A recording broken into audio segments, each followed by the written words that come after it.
Hello, everyone, and welcome to Fumbles and Fame Plays Tomb of Annihilation. Fumbles and Fame is an international Discord community created to connect DMs, GMs, and players around the world to discuss and enjoy our love for RPGs as a whole, and to play them together with a particular focus on D&D. With all that being said, it is important to note that we at Fumbles and Fame are not affiliated with, endorsed, sponsored, or specifically approved by Wizards of the Coast, LLC. While my host Ninja fixes our cams as we are waiting for a couple of our cast members to show up, I'm going to go through a couple upcoming games for the next week and our announcements before we get into today's game. So, first, tomorrow at 6:30 p.m. UTC, our Princes of the Apocalypse stream returns. Riverguard Keep has been taken, Grimjaw has fallen, and the kidnapped commoners stand on the cusp of freedom. But some of the cultists have escaped down a secret passage. Where does it lead? Tune in to find out. Ooh. This Tuesday sees the return of our weekly DDO stream. Join our adventurers as this time they work through the necropolis, clearing tombs, graves, and all evil associated with it. That is all the games for this week, but we have a very important announcement.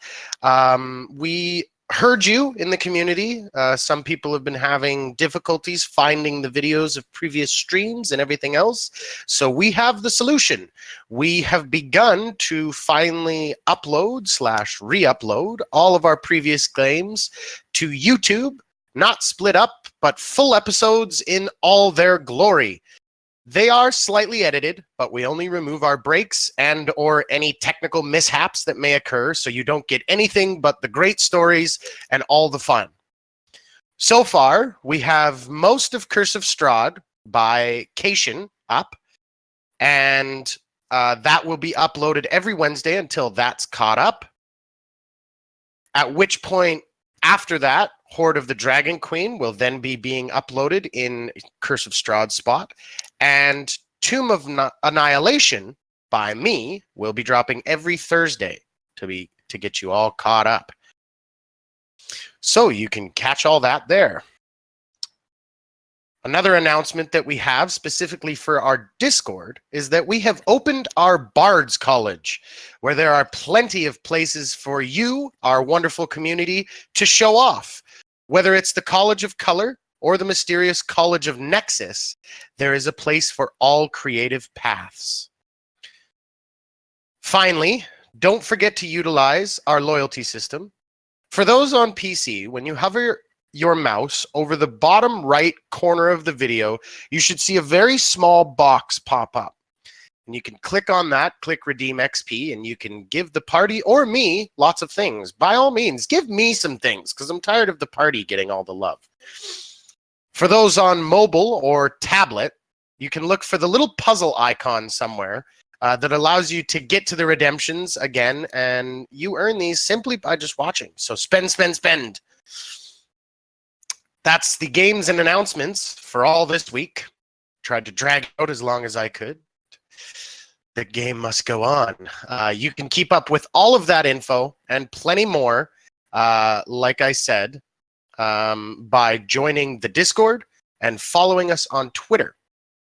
We have more changes coming within our Discord. We have room for lots of volunteer opportunities. So if you guys are looking to help us continue growing as Fumbles and Fame, by all means, join now and get in contact with one of the heads of Tiamat. All right. With all that, let's take a moment here. We'll get settled in as I go over what happened last week on Chult Love Island. Last time on Fumbles and Fame Plays Tomb of Annihilation, the party, shipwrecked on the southern side of the Chultan Peninsula, awoke to find that they had been split up. Morthos and Runa together on the western side of Shilku Bay, Selenia and Sin on the eastern side, and Glyndon and Ven out on the ocean with no land in sight. The two pairs on land had to take cover very quickly from a red dragon who seemed to range around this bay. They saw as this red dragon dived and attacked and killed some figure who Morthos and Runa feared was Sin. And the drive for the party to reunite got even stronger. In the meantime, across the bay, Selenia and Sin had to deal with lava spouts and rivers of molten rock blocking their way, but very quickly and efficiently making their way through that. And Galinden and Ven out on the ocean, very quickly, awkwardness ensued, augmented by the appearance of a female turtle named Cork, who seemed to enjoy singing turtle love songs, and she helped Galinden and Ven, while serenading them, work their way back from the ocean. And Cork actually ended up meeting the other two pairings and serenading them as well, seemingly consistently throwing about the love and the idea that if any man or a woman are alone together, that they should be absolutely in love and they should get married, and this young little innocent turtle wanted to throw that around. With the help of Cork, the party did end up reuniting, with Runa and Morthos discovering that there are kobolds about as well. And you guys had all sat together and made camp, and Cork serenaded you all once again with one final song. And you had all gone to bed, and you awake today, Morthos, removing a point off your hit point maximum for the effects of the death curse. As you look about, and as you all begin to wake up and pull yourselves out of your tent, you notice two things very quickly. One, Galinden is, of course, already up, as he always is. And he seems to be speaking very intently to Selenia, who is off in the corner and has her beautiful summoned Deinonychus Soraya there. This pale white with golden feathers Deinonychus. And they seem to be discussing something. And Selenia comes over to you and says, Galinden and I were talking, and we think that it would be best if we went ahead and scouted the best way through these mountains to make sure that there is passage to the other side if we want to get to Omu as quickly as possible. We'll go on Soraya, and should we encounter anything, we won't fight it. We'll just run. Okay. And we just follow you in your footsteps? Soraya is pretty good at sniffing things out, Selenia says, so go where you need to. We'll find you. Plus, I have Galinden with me. Okay. Baby, come back. You can blame it all on me. Oh, Jesus.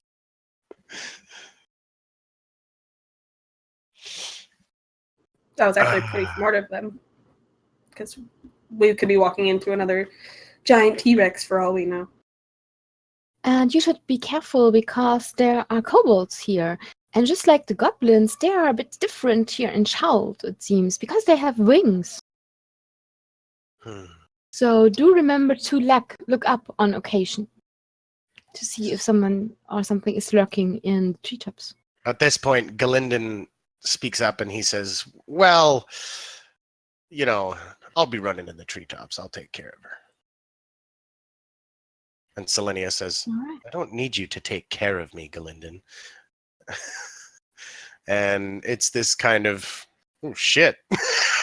And then the two of them very quickly kind of wander off.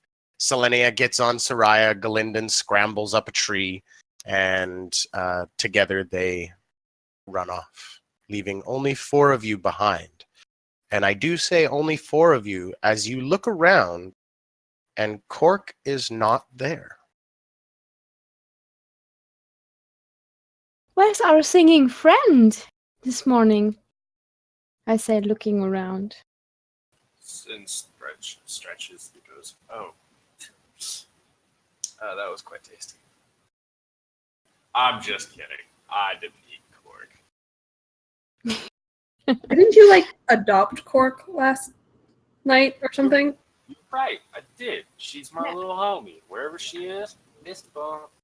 I look a bit closer at them and I'm like, what's that on your... Did you just rub dirt into the wound on your chest? You see that little Cork decided to use her little nail and scratch That's and so shove dirt. unsanitary! You could catch all kinds of diseases. I would like to check out it that wound. hurt. Yeah, if you could, because this isn't pleasant. This it feels really gross and it stings and it might be getting infected and I might look like Morthos if it keeps up that way. I might get this really long weird vein. I don't want that happening, and it might just to skip because this is the part that hurts. It might just skip and go straight to my heart. Yes, I give you a soft pat on the cheek. I puff my It's chest all out and right. I'm like, take care of it. Right here. I prestidigitate it clean and then lay my hands on his pack and cast your wounds. Hell yeah. Okay. Yeah. Can I cast it so that there will be a scar? Because I think it's kind of important, right? Because it was the significance that he's part of Child. You do. You can. So you do cast Cure Wounds. You seal it up and void it of all infection. But you do see that it will probably scar. My amazing pet. Oh, it's fine. It makes you look very dashing, if that's a consolation. Makes me look like a true warrior. Oh, you are. By the way, do you still want me to send that message? Yeah, I do. I really would like you to send that message, please, because I feel it's very important to me and Selenia. All right. So, Runa, as you turn and are about to cast that, a drop of water hits you right on the nose, and you're like, "Oh no!" And then in seconds, it's just a downpour. Sin starts dancing. Why is it always raining? It's a good thing. never rains. Easy It for you. always Where's pours. the thunder?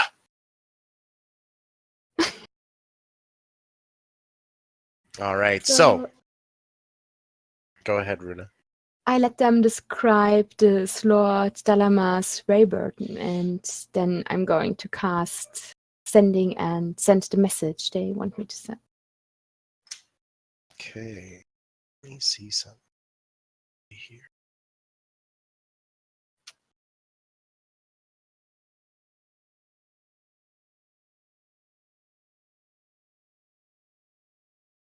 I need you to roll a percentile dice for me, please, Runa. Oh, of course. I think this is the very first time we've had a percentile roll in this game. You're right.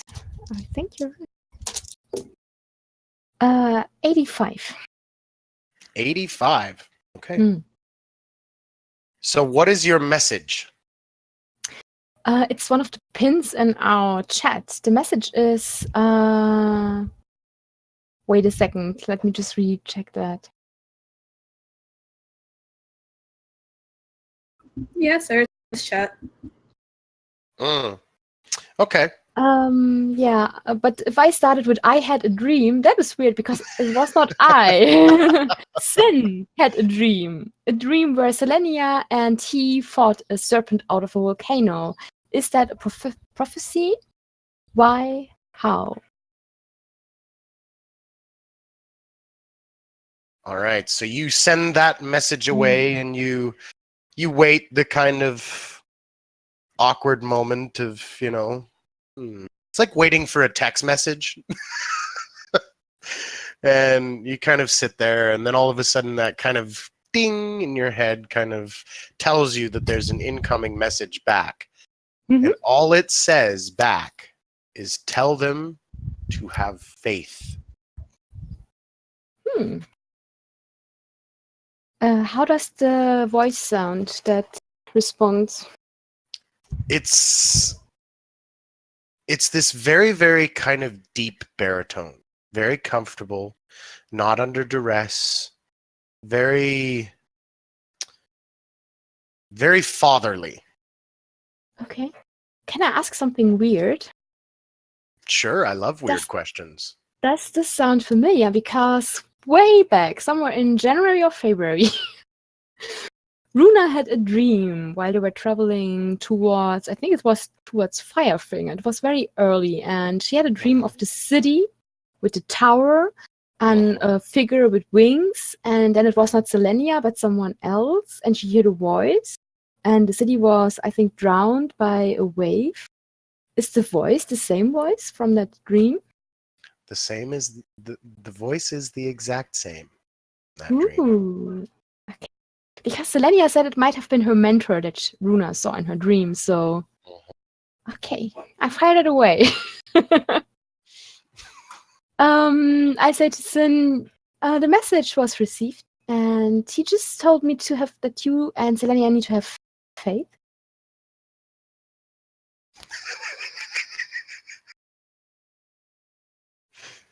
Have faith. Is that all? I'm afraid so, yes. Why? What? Okay, now I see where Selenia gets her discreetness from and doesn't talk very much and is very just direct. Like, wow. Like, wow.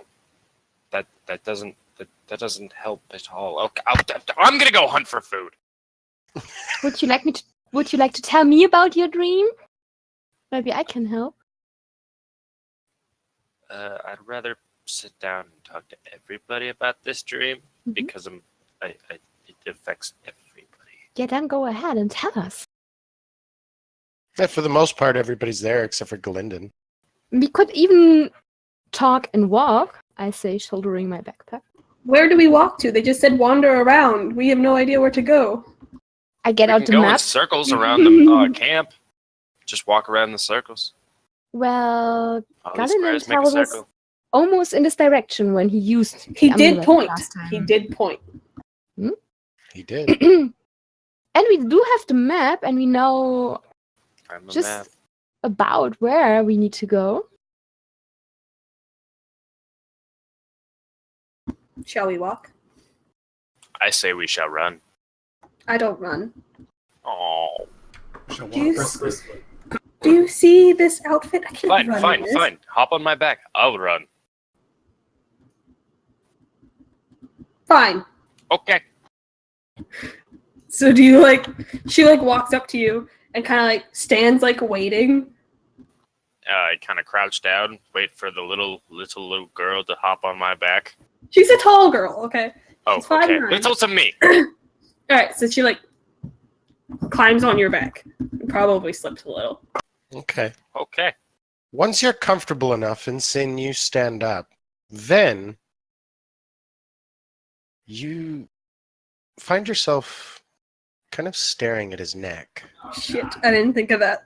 The strain of carrying you has a few of his veins kind of bulging out the side of his neck, as you usually see when somebody is lifting a heavy weight. Are you calling me fat? And you can no, I'm calling you a person. Even the lightest person gets heavy after a I while. had to say it. Ben would say it. But it almost gets to the point where you're not sure if it's yours or his, but you can almost hear this faint doo-doo, doo-doo, Well, it's definitely his because mine doesn't beat like that. doo-doo. Sin. She like taps your head. Put me down like right now, please. Okay. And you just like drop her. You just You're drop her? agile, right? No, she falls on her ass. Oh, I pull up my hand. I'm like, I thought it was one of those quick get off kind of, quotations, wink, wink, wink, so I was just like, get off. No. I wanted to be dropped. Nope, fine, thank you. Okay. That was a bad idea. Oh, I'm sorry. Not your fault. Not your fault. All right, we'll walk. Yep. Looks So away. you had a dream about a snake? Okay. It's gonna be great, okay? It's gonna be great. Dear. So, as I slumbered to sleep last night, I actually had a dream where we all know I can spurt electricity when I rage. And Sin looks around and see if everybody's paying attention because he only wants to explain this once because he wants to explain it very fast because he doesn't want people to know that he can actually harm them. Anyways, so he clenches his axe very, very hard and he looks around and says, in my dream, I seem to be battling what seemed to be a war. And it was weird because I was alone. Or so I thought. Well, I turn around and I still have my crackling lightning around me. There's blue eyes in the sky. And I suddenly turn around and I see all of you besides Selenia passed away. But how you passed away was from, me because of my lightning. What's smolder? No, not smolder. It's Tolley, what's the word that you used in the dream? I don't remember. Scorched. Okay. You guys look scorched from the electricity around me, and you guys were laying on the ground lifeless. Well, in the time of that, suddenly came what seemed like a dragon, but it actually was longer than a dragon because it seemed like the tail came out of a volcano and started going towards the sun to block out light. Suddenly, in my dream, Selenia came out of nowhere with wings and tried to strike it down. She didn't succeed. She didn't die in the dream, but she definitely faltered. Me, on the other hand, I grew in size and I was able to battle this dragon or lizard-esque thing. And it made me feel as if I were to accomplish one goal, one other thing would have to happen. And I'm conflicted now because I want you all to remember if anything ever happens, like I told Glendon last night while hunting, that you all know I appreciate you. If anything ever arises to that you guys would help me not go this path and hurting others and still be able to accomplish this dream if it ever does happen. I'm not into prophecies. I'm not into dreams telling me the future because I make my own future, but I want you all to know how much I appreciate you and respect all of you, but I don't want that to happen. So you guys know, that way we can all prevent that one thing. To me, that sounds like a twofold dream.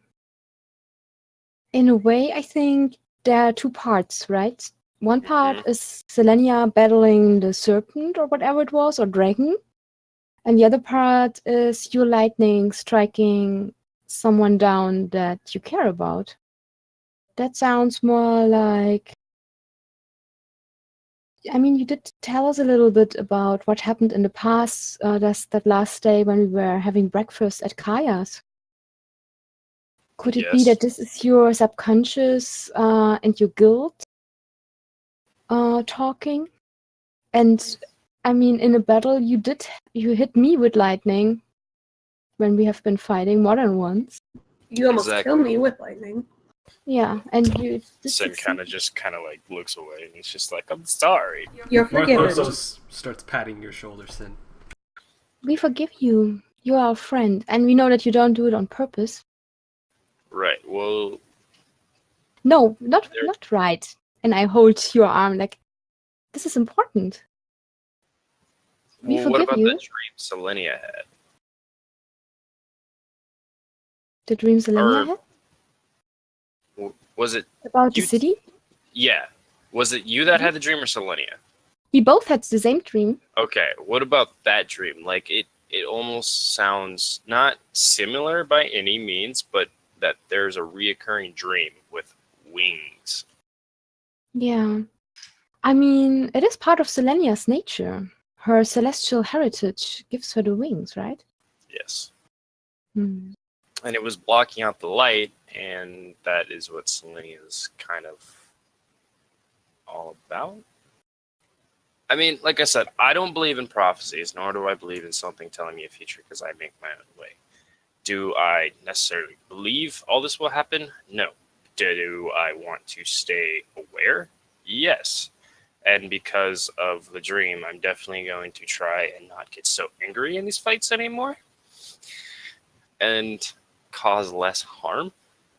So, but if something makes me angry, I don't know why, but I've been very, very fucking angry lately.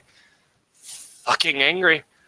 And I will try my best to stay away from that. I think maybe all of us need to be aware of your capabilities, and maybe you try to rush it, that you maybe get away from us, and we take a few steps back from you or something, in order to get out of the range of your anger.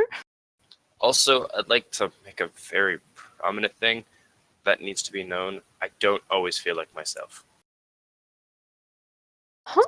Well, who do you feel like? I don't know how to explain it, but I feel when I'm angry especially, I feel stronger, but I don't feel like it's me. Like, I'm there, I see what's going on, but I don't, like, sometimes it's like I see a tunnel vision and I'm just going. As soon as he finishes saying that sentence, a flash of lightning cracks across the sky, followed very closely by a peal of thunder. Ominous. Sin Hmm. kind of says in his head, I hope I didn't piss him off saying that.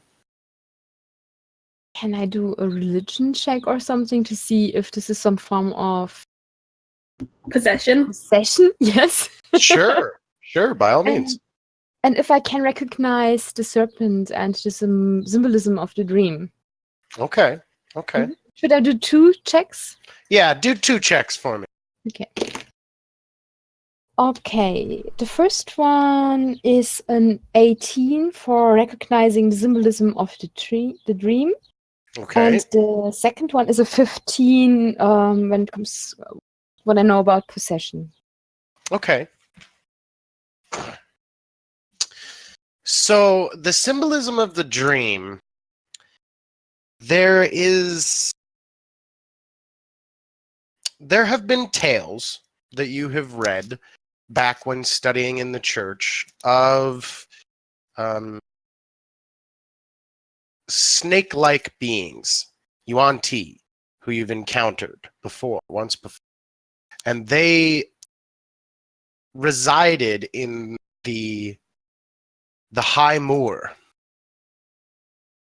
of kind of where it bridges between the western heartlands and the frontier on the Sword Coast, of these snake people worshiping something only referred to as the night serpent. And their general rhetoric was always that this night serpent would swallow the sun.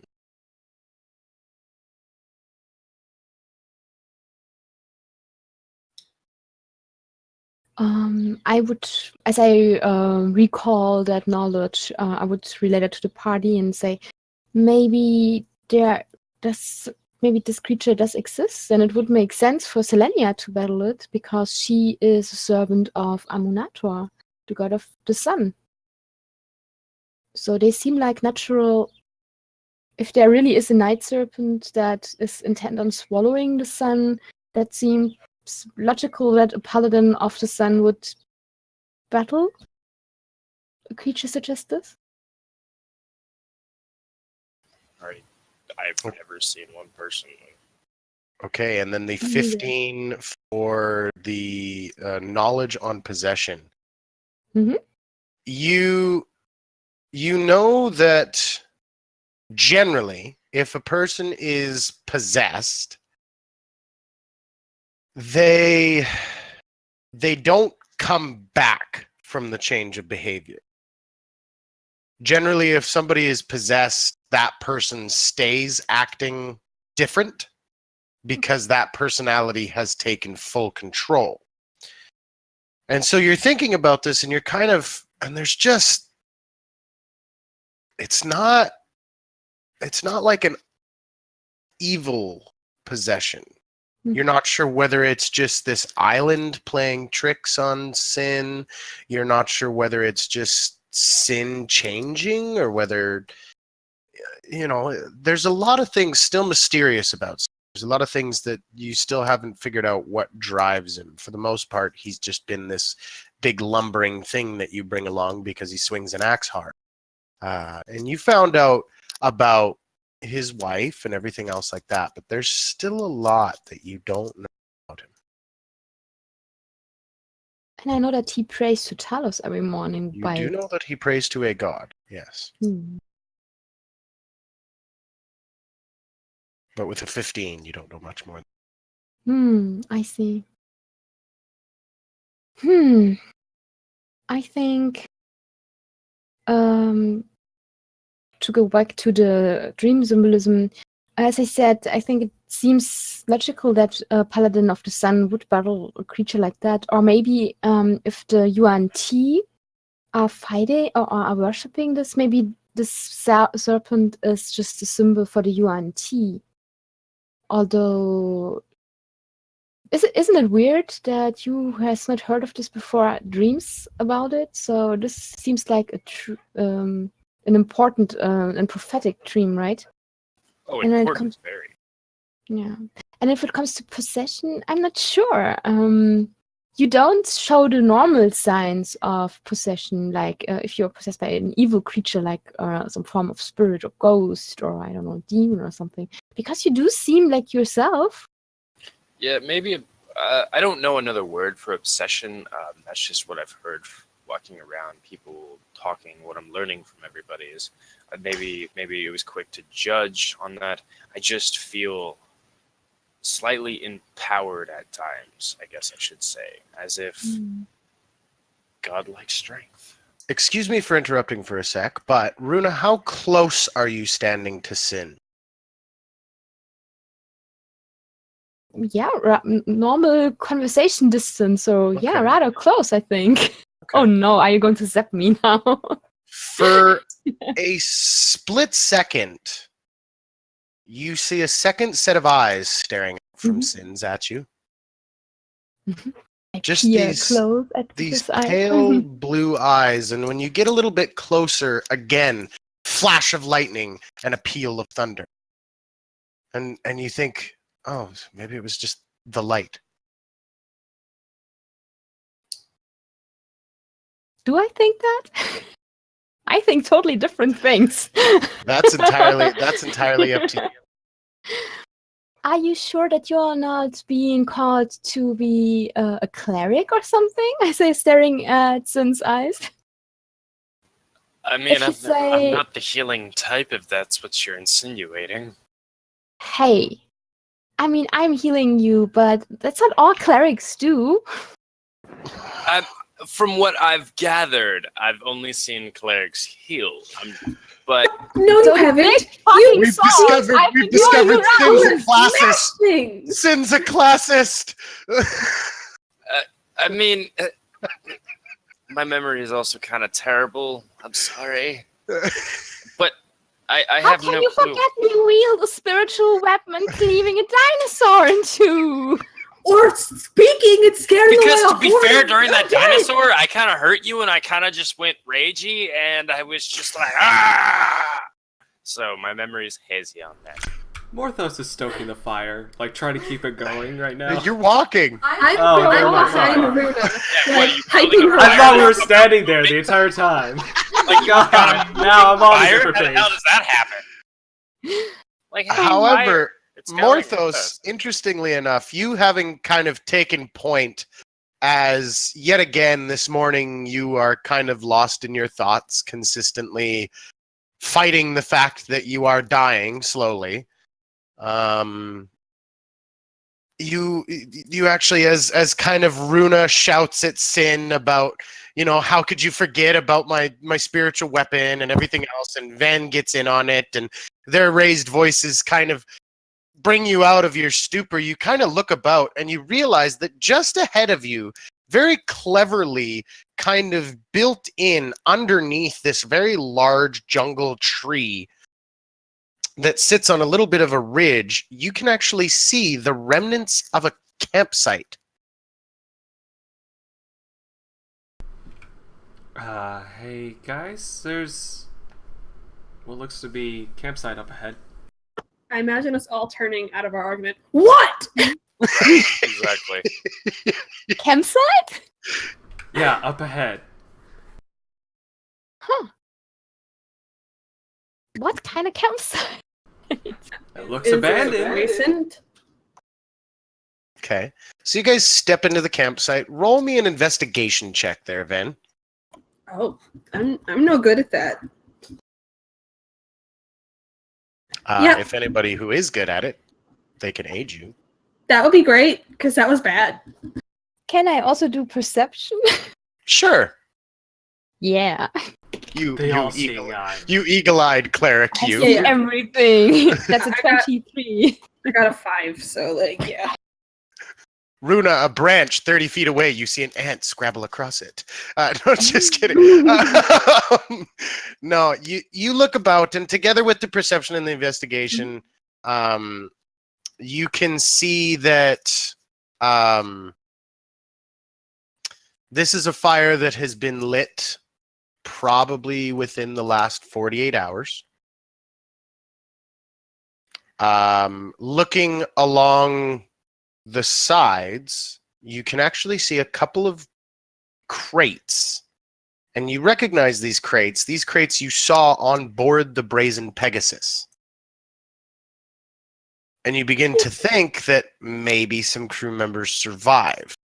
And you're looking around, and with your perception and everything else, you do also notice that there are tracks that lead a little bit to the north, but off towards one of the mountains on the northwest side, where now that you're kind of in the thick of the foliage, you don't see it at the moment, but you remember there being a quite large cave in the cave where northwest the dragon side. came out of? Yeah. You're grinning like that. Of course it is a cave. In the northwest side of the mountain. Ah, And you get the feeling that maybe they had seen what lived in this cave and thought that it might be a good place for shelter.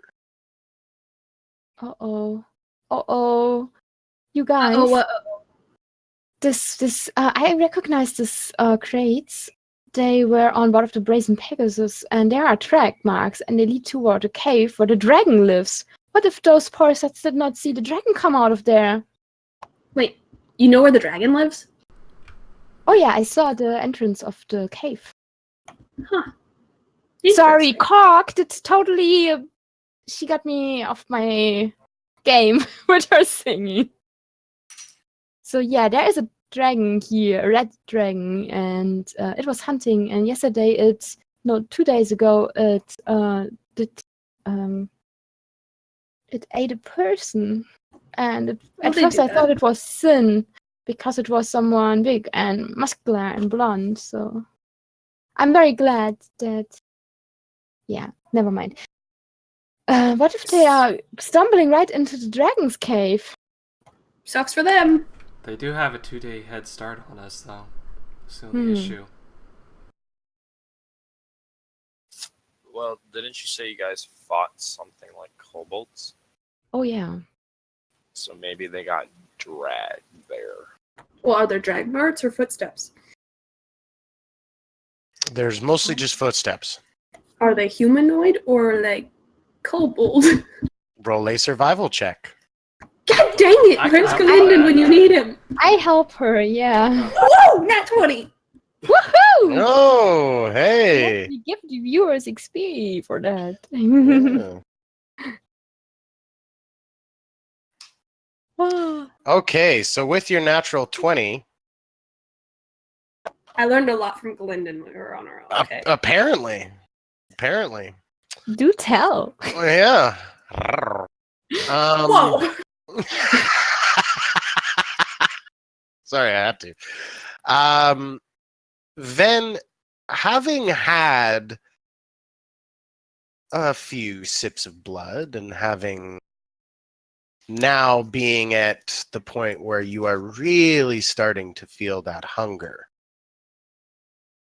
there's a part of your senses that are almost more feral, almost more capable of hunting. And you kind of look down and you make out that no, there are no kobolds here. They completely walked away on their own. But when you get really down nice and close to one of the footprints, you can smell dried blood. One of them's bleeding. Well, they walked away of their own free will. No kobolds were here. So what are we going to do now? Should we go after them and try to prevent them from entering the dragon's lair? Or do we keep on track? Can we afford to get sidetracked, even though those people are innocent and... I wouldn't call them innocent. The rate they were charging us for the Pegasus was kind of high, so they're kind of like highway robbers, sea robbers.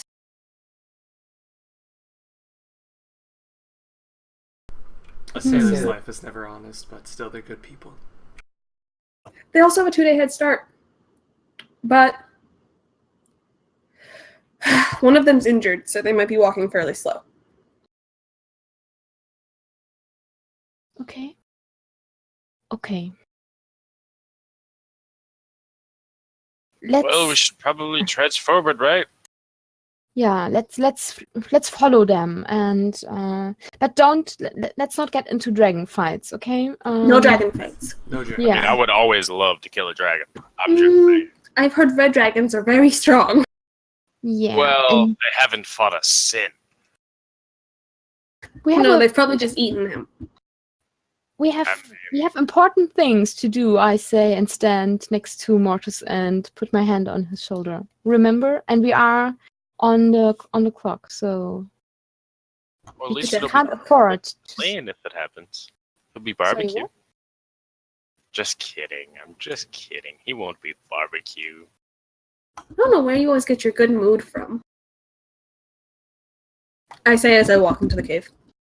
Wait, talking to Sin saying that? Yeah. Oh, I just stay happy. I try, because, you know, I've heard the story of a big green man, tiny man, turning into a big green man once. I don't know where the story came from. But, yeah, he always stayed happy and angry at the same time, and it just leveled him out, and he was always in a good chipper mood until he needed to be angry. Okay. So I try and be happy. Anybody want a hug? No. I actually could do with one. I walk over to Tina and I like pick her up and I kind of swing her around.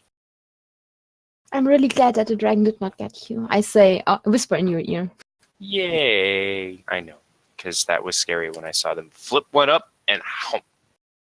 Yes, I shudder and say, I saw. That was disturbing.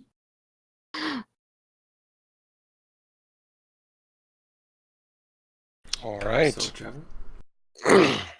So the cave is about probably half day away from your memory of the beach. If you wanted, then you could go deeper into the little hovel underneath this kind of jungle tree and see what else you could find in there.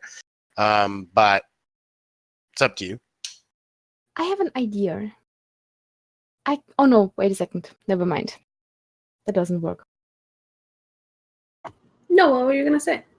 I wanted to send Corvin up ahead, but he can't leave my presence for too far away, so it wouldn't really help, right? If I sent him 120 feet ahead. You would at least be able to. You could send him 120 feet up, which would get him above the jungle canopy, which would allow you to kind of pinpoint where the cave is, so you're not kind of blindly trying to find something in the jungle foliage. Yeah. But I really don't want to find the cave. I want to find those guys. We could follow their tracks. Fair enough. So, All right. So with the natural 20 of Ven, you guys will be able to follow the tracks for quite a while.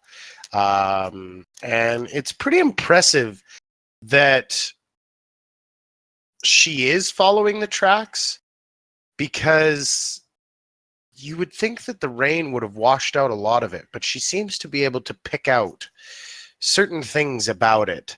Like Then blood. you don't tell them that, yeah, it's nice being able to track something that's bleeding. That helps.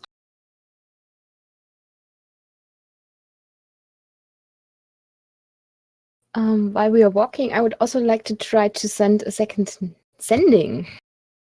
Okay. This one is for Mortus. Okay. And who and what are you sending to? We are sending it to Zarmong, Morthos' father. Interesting. Okay. Mm-hmm.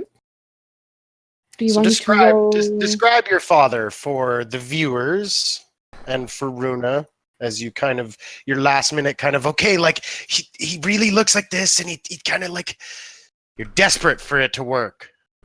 Well, he's very similar to how Morthos looks.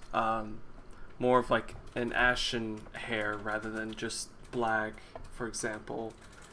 He doesn't have ram horns, that he got that from his mother. Instead, it's just like the normal straight thing. His eyes actually burn a lot brighter than Morthos's, and it's also much more physically built. And he's always been a quiet man, but one that you would mistake his rashness for braveness, or the other way around. You're not sure which usually, but a very strong person that Morthos all his life has always looked up to. All right. So what are you sending? What is your message?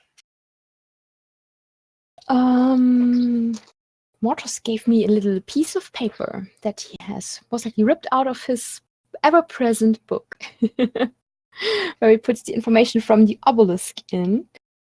And I'm going to say, Samung, Mortus is alive and well.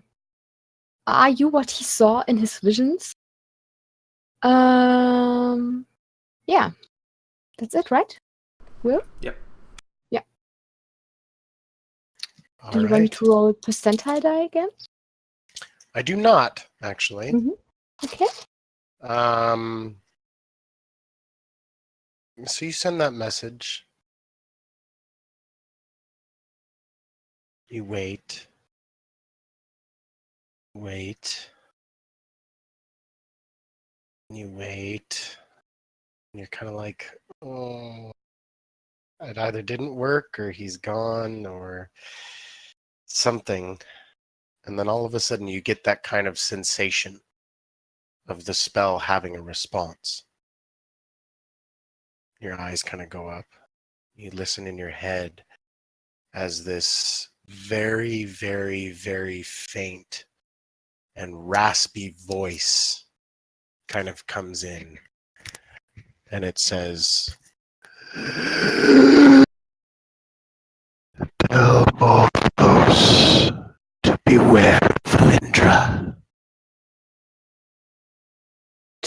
To be aware of Alindra? Valindra. Valindra.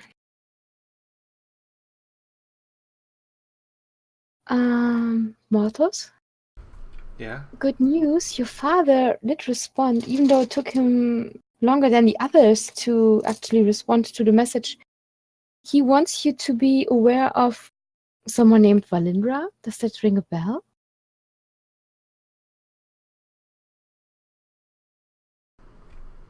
I think so. You don't think so? I think so.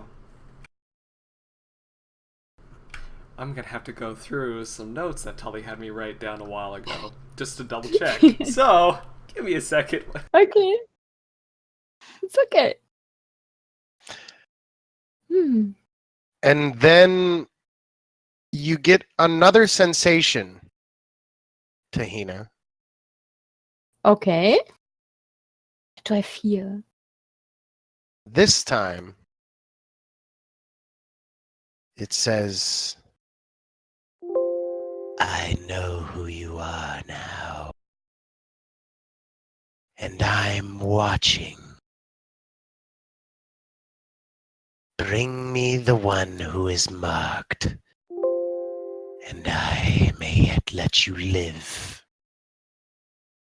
Is that a familiar voice? Familiar in its creepiness, Okay. yet It's not not- familiar in the tone. It's not- No, Not the lit. no, not the one you heard before. I go rigid. And I say, you are watching? Well, watch this! Ben's doing the same thing. Like, I don't know what's going on. What is that gesture? Oh, you That sweet boy. Sweet, sweet summer child. You don't Was need to know that. I kind of hold it up and I say, "Is this a good thing?" No, put it away. No. I say to Mortis, you told me about your vision. I think the one who has your father did just send me a message. what? What did he say? Like, just he's watching? He said. Yes, that he knows who I am and that he's watching. I send him a little message of my own. Don't you worry, we will get your father back. His name might be Arklim Greeth. Arklin breathe. Okay. Who is he? Him and Valindra Shadowmantle have overtaken the Arcane Brotherhood at one point. But they disappeared a long time ago. I think everybody thought they were dead. They don't sound like nice people. They're not. And they have your father.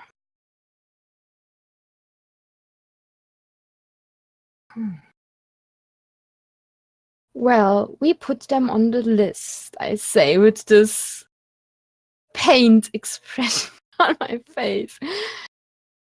As far as I can tell, everything and everyone is going to wait for us in Omu, right? Yep. All roads lead to Omu. Oh, yeah. So it seems. Even more cause to make haste and get there in time. Agreed. Yes.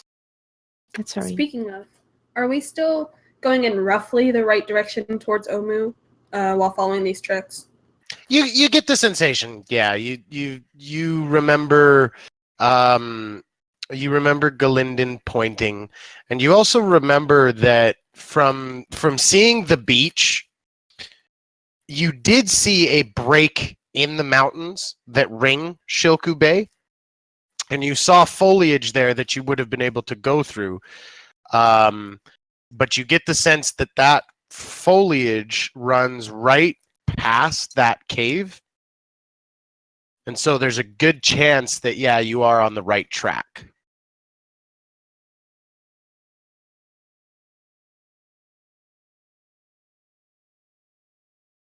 Okay, then I guess I'll continue tracking.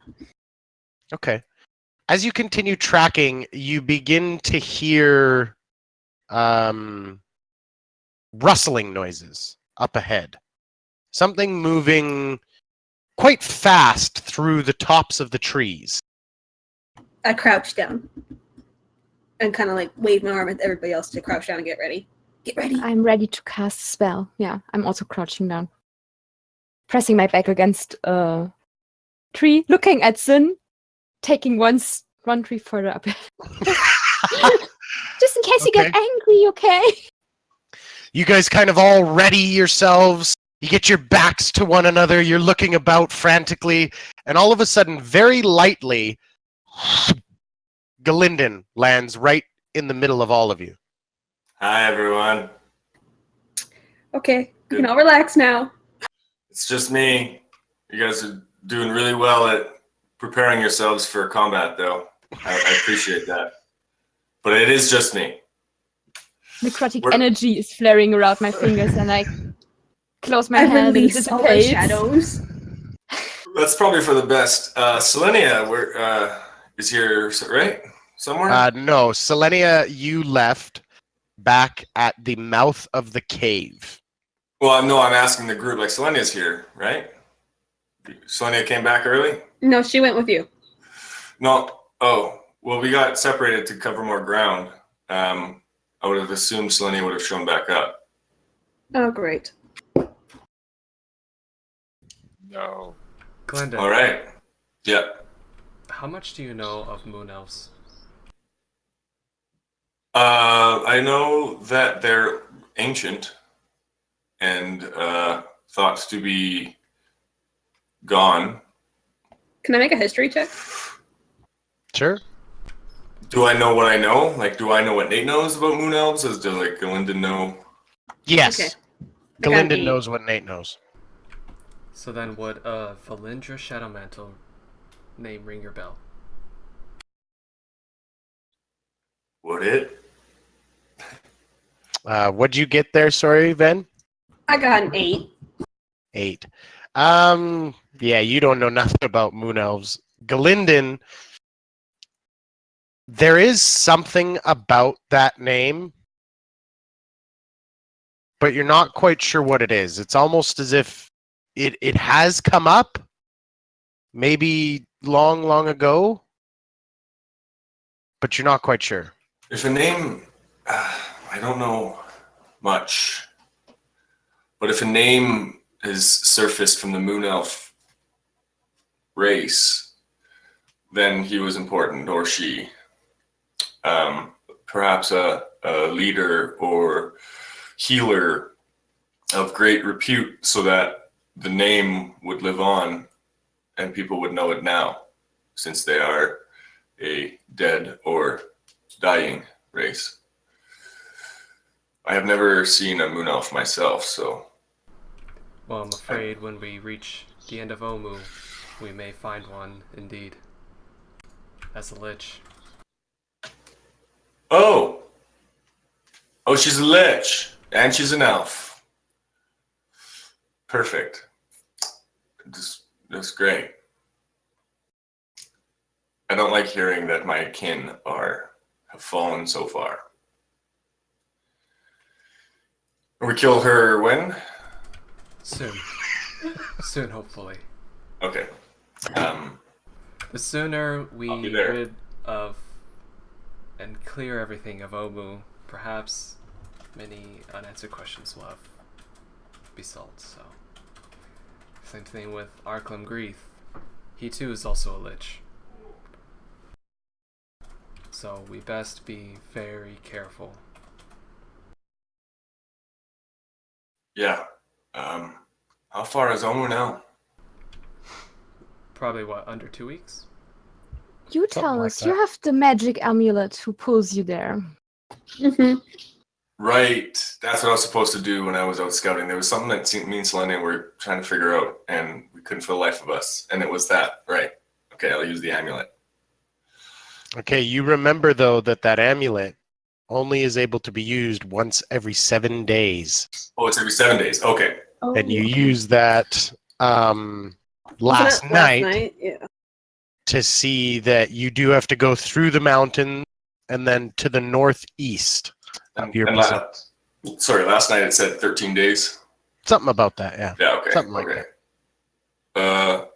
We'll get there in good time. The course is still straight as we can go. So, follow me. Well, we were veering off course to go to the Dragon Cave because that seems like a good idea. Have you seen some of the crewmates of the Brazen Pegasus? No.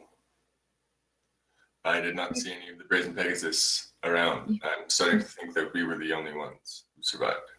We found a camp, and I'm pretty sure, or we are pretty sure, that it's crewmates because of the crates we found there. And there were tracks. Ven has been following them. And let us hear. Well, hopefully we find the Brazen Pegasus crewmates and not people who stole their cargo and were carrying it with them. I mean, it doesn't matter who we find. We have to find them before they are stupid enough to go close to that cave up in the northern mountain, because that is the lair of the dragon. A red dragon named Tinder. Right? Tinder? Yeah. And her kobold minions, her winged kobold minions. Right, the kobold minions. You think they're gonna piss off the dragon? Stranger things have happened. People stumbling through the jungle thinking that the cave might be a safe refuge, and then finding themselves nose to snout with a red dragon. Is this as important as stopping a Serac? No, it isn't. But at the moment, it's the paths align, right? We have to go this way in order to pass through the mountains. That's true. It is a little bit of a veer off course, but I'm not sure it'll take us too far. So I think it's still manageable. And it's still within the same time frame. We might miss a day. We might lose a day. I look at Mortis. I'm not... Let's make haste. All right. Agreed. All right, so you begin picking your way along, and you travel for about another half day, and it's coming into the evening of the day, and you come onto a clearing where you can see a grouping of decrepit and rotting huts. Now, the reason that you can see these huts is because they are probably about 10 to 15 feet tall, with about a 10-foot tall doorway in them. Most of them kind of list to the side very dangerously. A lot of them seem to almost be supported by the jungle vines having grown through the bamboo used to line the walls and everything.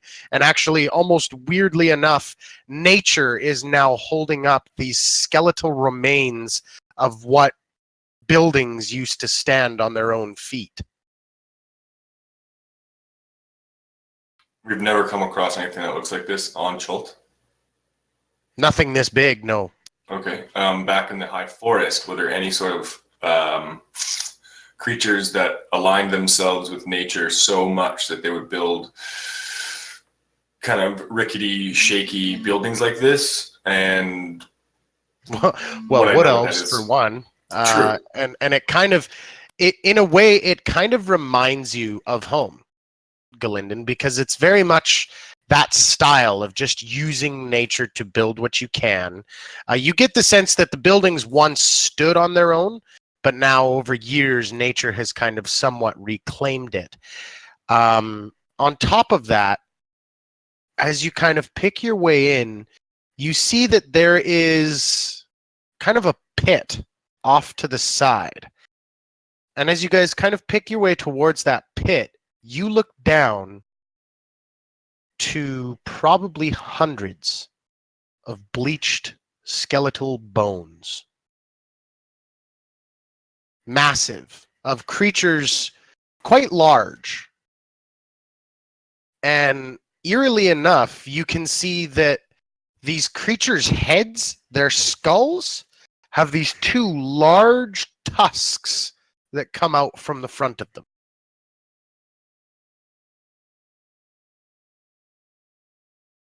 Can I roll on medicine to see if this rings a bell? Sure. Could I also try rolling in history? For more Sure. I'm gonna roll Medicine. my D&D stuffs here, so I'll be right back. It's a 21 on medicine. And I That's have seen 21. giant skeletons because I was in the trenches when the forces of Waterdeep fought against the giants, right? Mm-hmm. Morthos, what'd you get on your history? 6. Can I 6. assist him on his history check and maybe give him advantage? Unfortunately, you need to be able to aid before the roll is rolled. So Morthos, you're kind of looking at it and you're kind of like,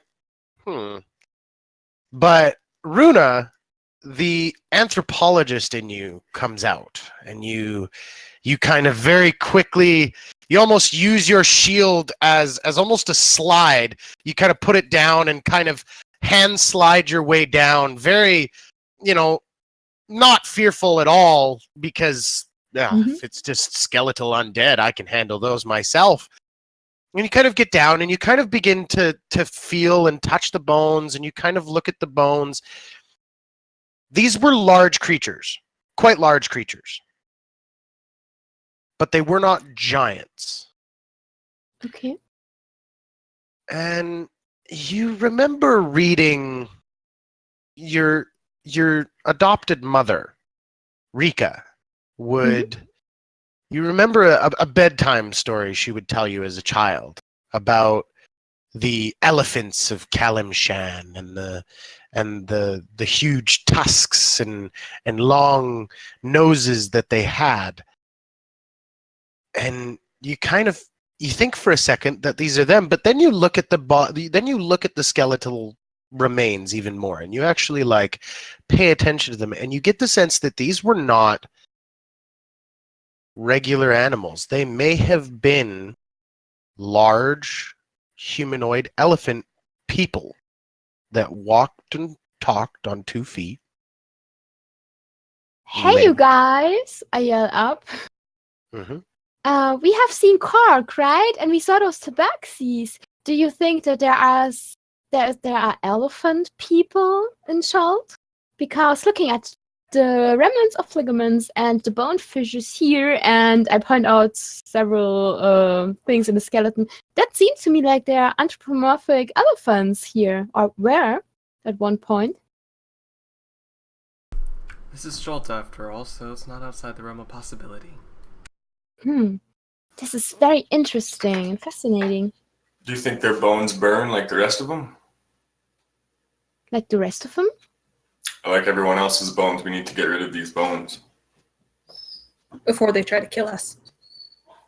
Yeah, before they're raised against us or the rest of the Cholt Island. As morbid as that thought is, I'm sorry. I put one of my hands on one of the skulls, and I say, yes, we should give them a proper burial. And proper in Charlton terms is always cremation. And then I climb out of the pit. Okay. I'll try and prepare the pyres and all that. I just start no need casting for Create that. Bonfire. Yeah. Mortis creates bonfire, and I start praying to Kalimwar, prayer for the souls of the departed. And I mean, those bones looked old, right? Mm-hmm. Long since dead. Okay.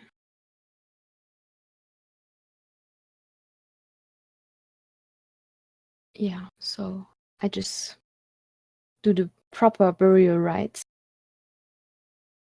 All right. And very quickly, with snaps and cracks of dried up marrow and everything else in these bones beginning to ignite with the create bonfire.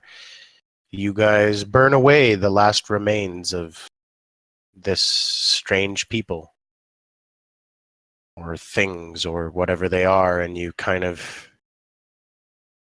take a little bit of solace in the fact, Runa, knowing that whatever these were, whoever they were, perhaps they found a little bit of rest, and now they can fully rest with their bodies taken care of.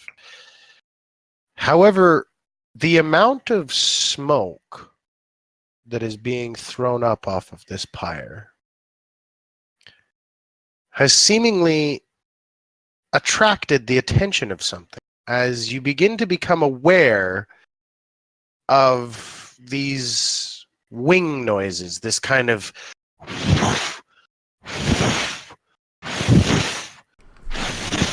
That might be a dragon. flying towards you. That's much more of a wing flap than a bunch of winged kobolds. I think you're right, Marthos. Can we get in the hut? Let's run. Or hide. I pull my bow out when once we get in the hut. Shelter. I look around. Yeah. Okay, so you guys get into the hut, and there are a few kind of pieces of missing roof, and there's a few chunks where you can see outside, and you all kind of find your way to one of these chunks. And When can you create an illusion in the doorway or something, so that looks like some kind of broken old rusted door or something? I can only do a 5-foot by 5-foot illusion. It's a 10-foot doorway. Oh yeah, sorry. I can make it pitch black in here, but that would probably not help either. all right. You look up, and a flash of red goes by, and you can hear the wings now very, very heavy.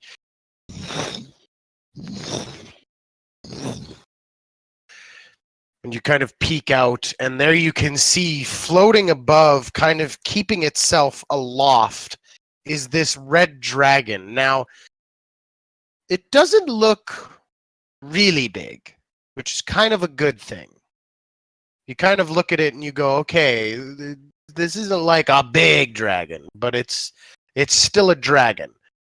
And it kind of seems to look at the flames curiously, and kind of it looks around and wings around the village once or twice, but as you guys kind of hold yourself in the corner of the hut, it seems to be no longer interested in it. Maybe perhaps some rogue lightning had struck some tinder or something, and it's satisfied and it flies off. I think that was the dragon we were traveling to. Phew. That Could've- was thunder, everyone, I say. And I'm leaning against the back of the hut. Didn't we want to kill the dragon? No, we didn't. We wanted Wow. to stop the crewmates from going into her cave. And we wanted to pass by the mountain so we can get close to Omu. But we really don't want to mess with the dragon. Oh. We're missing a day to potentially save people who potentially are our allies. Would it be better if we missed a day to kill a dragon? Or to potentially die to a dragon? Yeah. I mean, it would, but I don't think we would have died. I think we're strong enough to kill a dragon. You don't? Where you don't have think I that? heard that before? Probably from me. Oh, yes. I don't underestimate my skills. But if we want to continue to potentially save hopeful friends, let's go. Hopefully we find another giant pile of bones to burn.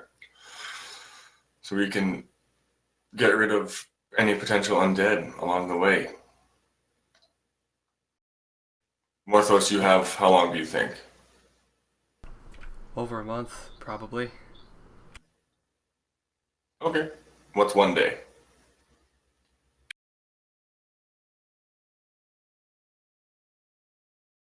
I think it should be up to Morthos. Do you think that we can all kill a dragon? If we have to? I do. Huh? Let's make sure we find Selenia. And make sure that everybody wants to do this. I really don't want to go after the dragon, but we have to go this way anyway, so... So you begin picking your way along, and as you pick your way along, again, you kind of hear this very strange, like, coming ever closer to you, and all of a sudden bursting out of the underbrush in front of you, letting loose this kind of roar, is this, like, toothed maw that kind of appears, and then you all kind of very quickly begin to pull out weapons. You get them about halfway out before you see mounted on the back, looking very regal, spear in hand, shield in hand, not even actually holding on to the leash of this animal, is Selenia, and she kind of looks a little panicked in a way, and you get the sense that maybe she might have seen the dragon heading, thought, oh shit, my friends are in a fight with a dragon, and ran back with Soraya as quickly as she could. Should we take this moment where we all finally are together and cheer to Renee? Who Sure, let's cheer to our lovely Exilium in chat as our party has finally all reunited. And Galen then gets one advantage from Shiny Fiddle. Yay! Hopefully I can use it against the dragon. All right, and as you begin to pick your way beyond out of this hut and towards the cave of the dragon Tinder, it gets to the point where you've pushed long enough. It's time to sleep.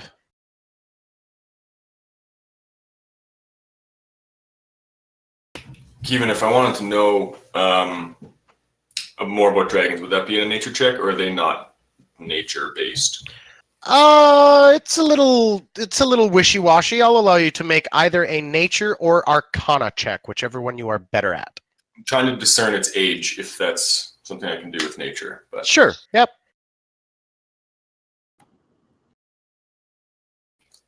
21. 21. All right. With your 21, you get the sense that it could be anywhere from young to a small adult. Definitely nothing ancient. Ancient would have blot out the sun, kind of thing. Like, they're big creatures, and you know, too big to be a wormling. Most wormlings can't even fly generally. Like really young wormlings. Okay, I'll ruminate on that knowledge in my lean-to in the trees, and I'm gonna try and come up with a plan of attack if we encounter this dragon. We haven't seen anything bigger than this, like the one we heard. This maybe could be it, or did that roar come from something bigger? No, that could be it.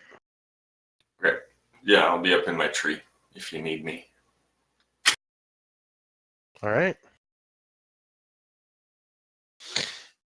And with that, you all find rest.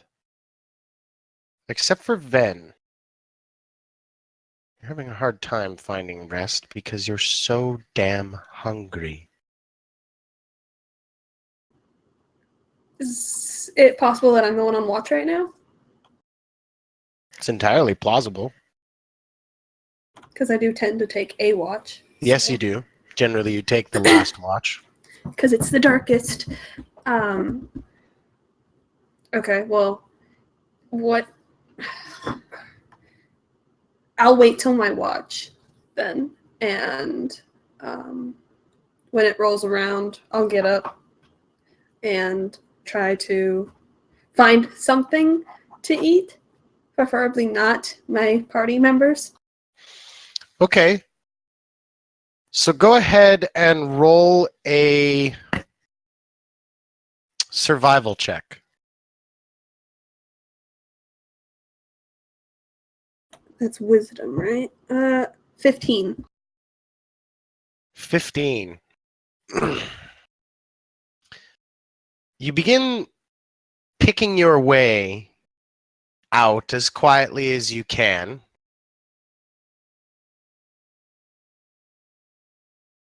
And Galinden, you watch from your lean-to as she wanders off into the darkness.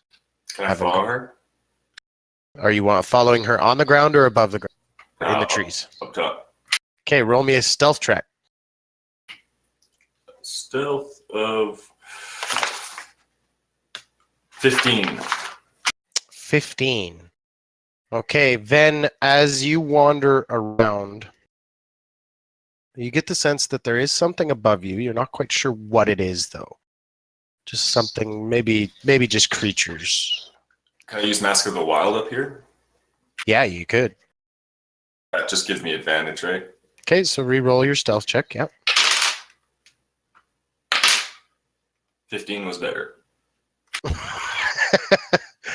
All right. And then all of a sudden you get the sense that there's something off in the bushes. Something that maybe you could pounce on. Maybe you could get. I do it. Roll me an attack roll, please. A melee attack? Sure. I think. Am I proficient in whatever I'm attacking with? Is it my teeth? Sure, add your proficiency bonus because it is kind of your Okay. teeth. 17. 17.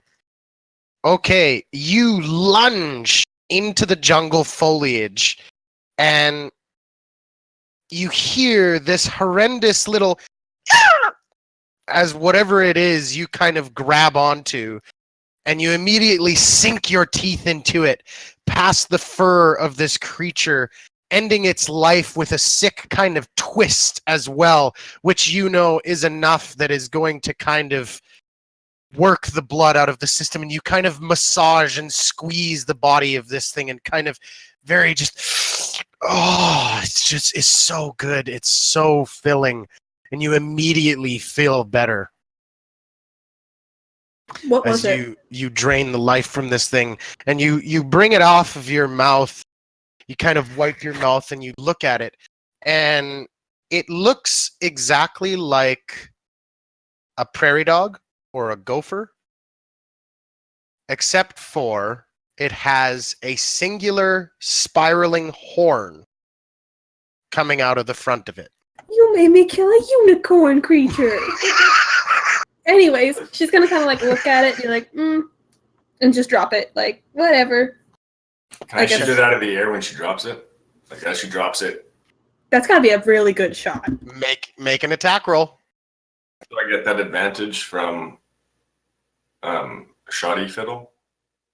Yeah, you can use that advantage from Shoddy Fiddle. Wasting an advantage on cool. 24 to hit. 24. Okay, so as that creature drops from your hand, all of a sudden this kind of hits the creature and pins it against a tree stump nearby.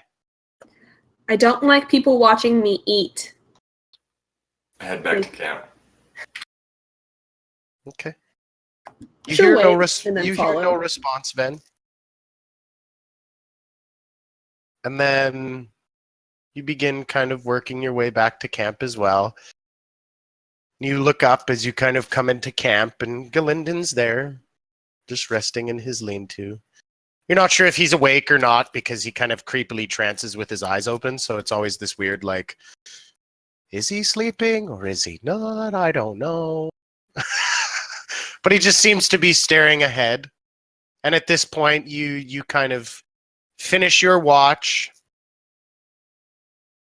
You've drank enough that it will sustain you throughout the next day because you haven't had much sleep. But with having fed, you figure you'll get through without facing too much exhaustion, provided you guys don't travel for an extended period of time. And the night comes to a close as you all wake up. Everyone's around. Morthos, you wake up in that familiar feeling of a bit of your life draining away. Happens again as Morthos loses yet another point off of his hit point maximum for our viewers, as he is afflicted with the death curse. Kind of how I felt yesterday. Yeah. And you spend a half day traveling. And you make good and easy time because Selenia, you've been here before. You've seen the mouth of the cave.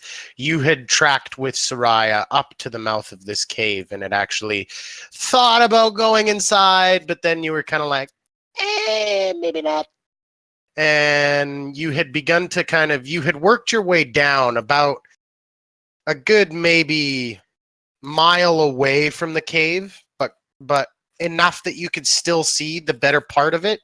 And when you had seen that red dragon come flying out of the cave, you had immediately gotten worried and ran back as quickly as you could to find your party and had found them safely. But picking your way back has proven to be very easy. And you arrive at the front of this cave. Now, where at first you thought it was a cave, it actually seems to be a mine. As you can see, the beginnings of a mine track heading into the cave. There are two buildings on the outside of this cave, and there is the regular kind of square-shaped buttresses, wood buttresses that would hold up the kind of mountain face and everything. And on the front of this mine and on the front of the wood, you can actually see cleverly carved and painted in flaking gold lettering is Dwarvish. Dwarvish lettering. Runa, being able to read Dwarvish, you look at it and it reads Wyrmheart Mine, as in W-Y-R-M. Mm-hmm. It says, in Dwarven runes, Wyrmheart Mine. I say to the party. So the dragon lives here. Yeah. You guys, I don't want to sound cruel, but I kind of hoped that we would catch up with the crewmates before they come here, but we did not. So they either were dragged in there or they went in there of their own free will. Are we really going in there searching for them and potentially fighting off a dragon? Or should we keep on moving around the mountain? And I point towards the passage between the mountain peaks where we are. We're closer now, right? Yeah, you are definitely closer. And in fact, you are higher up as well. So you can actually see out and beyond these mountain peaks. You can see that probably in another day or two, you would pass through the mountains and be on the northern side of these mountains. And beyond that, you can see a horrible wasteland of no trees, dry sand, completely exposed to the sun.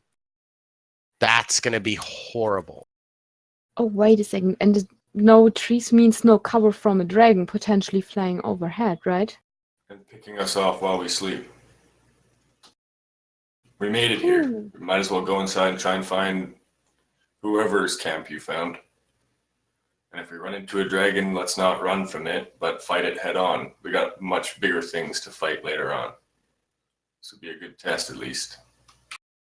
Has anyone poison, and how successful are dragons to poison?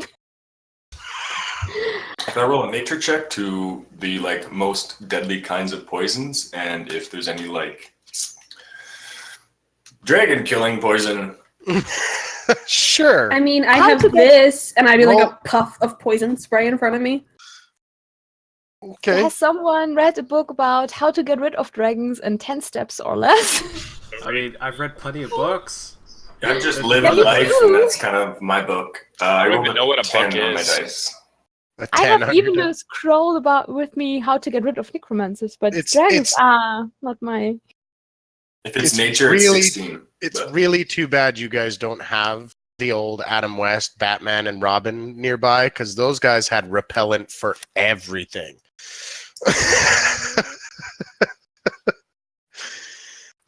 With a 10, no. What about a 16? Because I rolled 10, but it's... Sorry, you yeah, said a nature? 16. Yeah, a 16, Galinden. Would be hard to poison a dragon. There are some dragons that make poison innately, and that poison has been known to be quite potent. Off the top of your head, your evil cousins, the drow, have been known to have quite nasty poisons. To answer your question, yes, there are poisons that can affect and hurt dragons. This one specifically, red, I think, could hurt. If you have poison, use it. I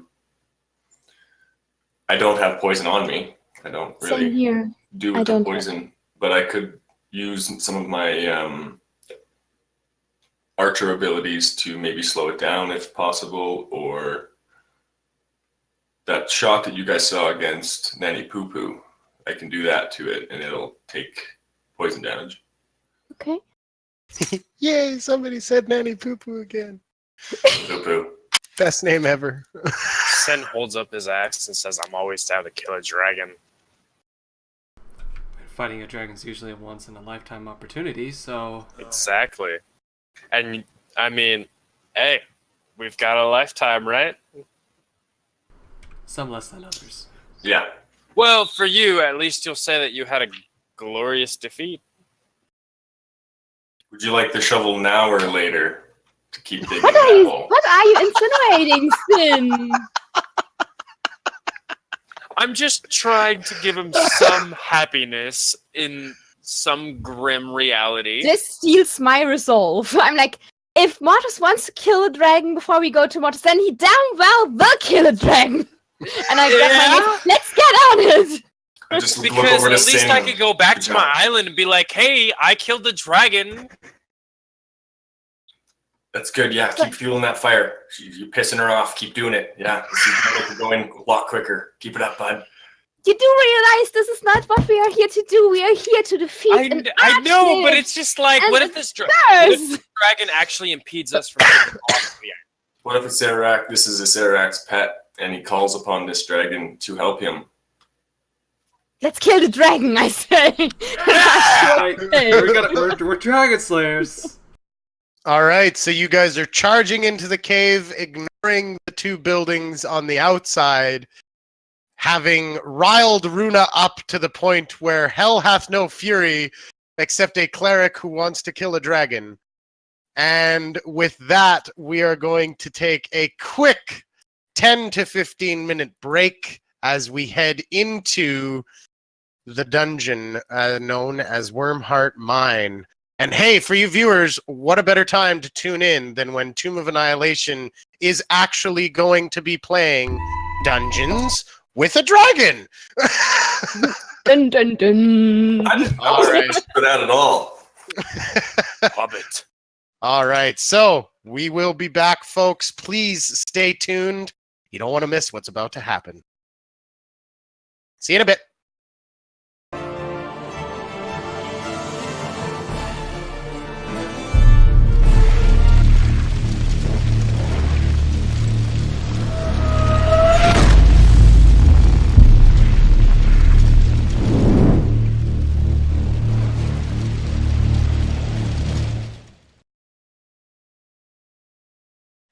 Hello, everyone, and welcome back to Fumbles and Fame Plays Tomb of Annihilation as the party, reunited, now stands at the mouth of Wormheart Mine, ignoring the two buildings,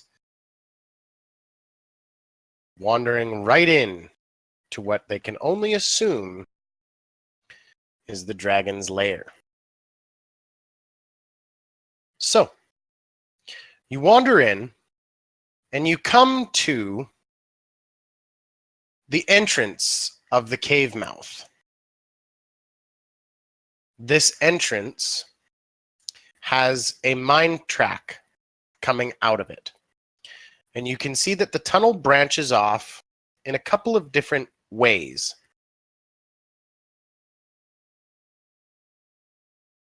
One to the left and one to the right.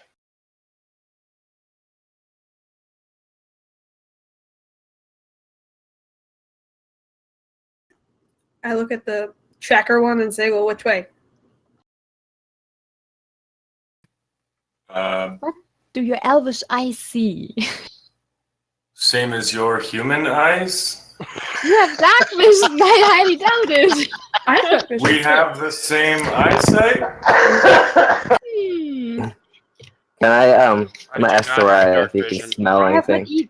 have not eaten enough fruit vegetables. I am terrible at seeing in the dark. That's No, a good I- question. I know what you meant. No, Is it dark in I- here, or are the lanterns lit or something?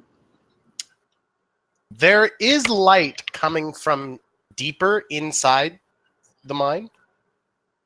I do want to note that apparently Morthos was able to move a campfire earlier. You What are know, you talking about? remember earlier he was prodding the campfire while we were walking? Dude, that was already brought up. And we said no. And he's like, oh, then I'm not doing that.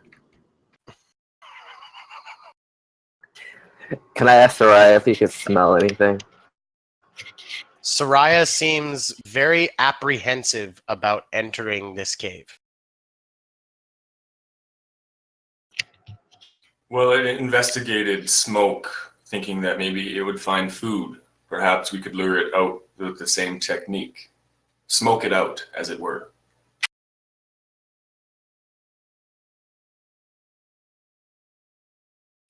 Could Or do go, that. or go down the mine shaft.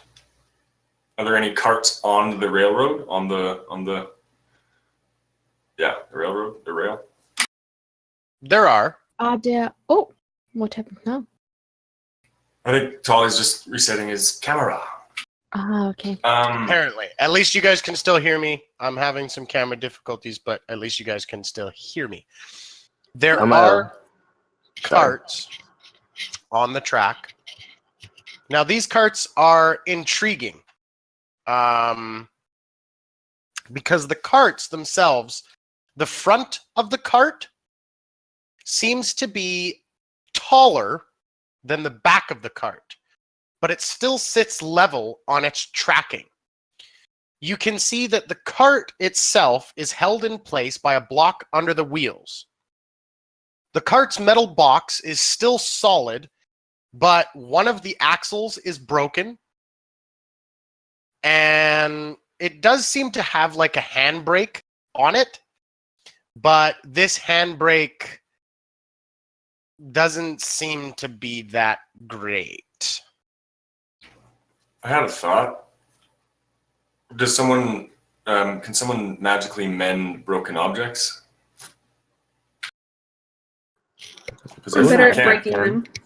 if we can mend that axle, it'll probably stay on the track, and we don't need to worry about the handbrake. Because I was thinking we load this cart full of grass, leaves, bones, light it on fire so it creates a fire and a bunch of smoke, and send it down the cart, the mine shaft, and wait in ambush for this thing to come out. I think I can mend the ox. I can't That's just a give it a plan. try. Like, yeah. If that's a plan that everyone likes, I can start collecting foliage. That's a good plan. Runa, didn't you? I'm assuming you told us about the kobolds. Oh yes, of course. The flying kobolds. Okay. The flying kobolds. Yeah. Yeah. So maybe there's kobolds down there too, not just the dragon. Maybe Quite maybe the possible. dragon will send up. Excuse me. We'll send up the kobolds in sort of a scout, and we can dispatch of the kobolds, and then when they don't come back, maybe he'll investigate that. He or she. It's a she. It is a she? Well, instead, what if we stick with your plan of launching the cart with all the rubble and foliage in it, and we go the other direction? Because we can go left or right. So we send it left and we go right and use it as a distraction. We could do that too, yeah. I'll start collecting foliage, and then we'll finalize the plan once we collect all the materials. Okay.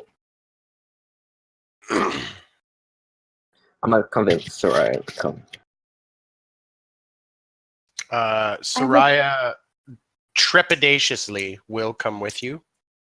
But you can tell that it's out of sheer loyalty to you and not because she actually wants to. Can't you de-summon her or something? She seems uncomfortable.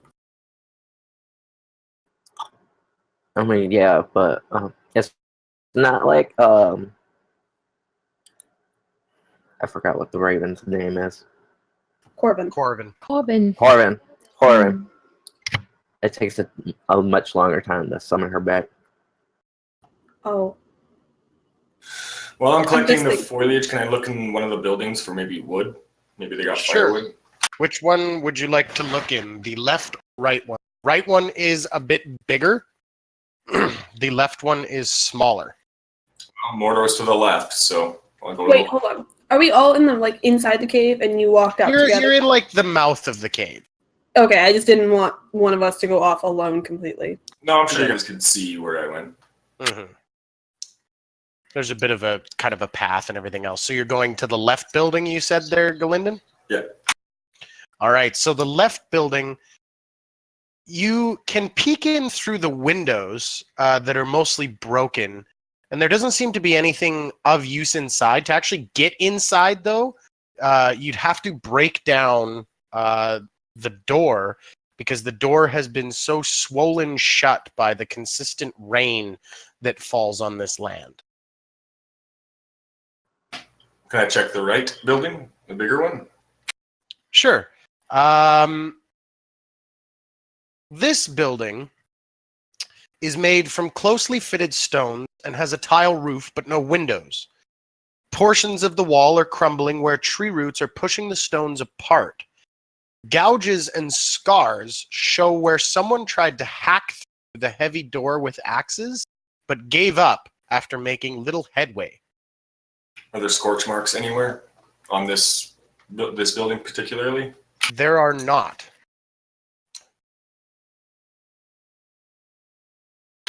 And there's no windows. There's could I climb up to the roof to see if there's maybe a hole in the roof or something like that?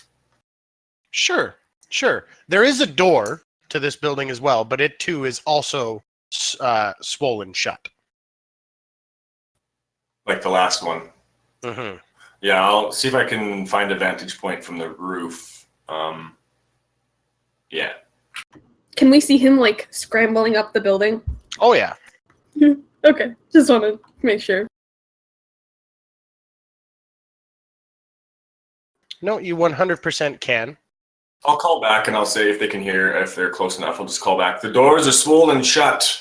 I'm trying to find a way in from the roof. Break them down. Go for it. You're strong today, aren't you? Super strong. Sin, would you mind? Gladly.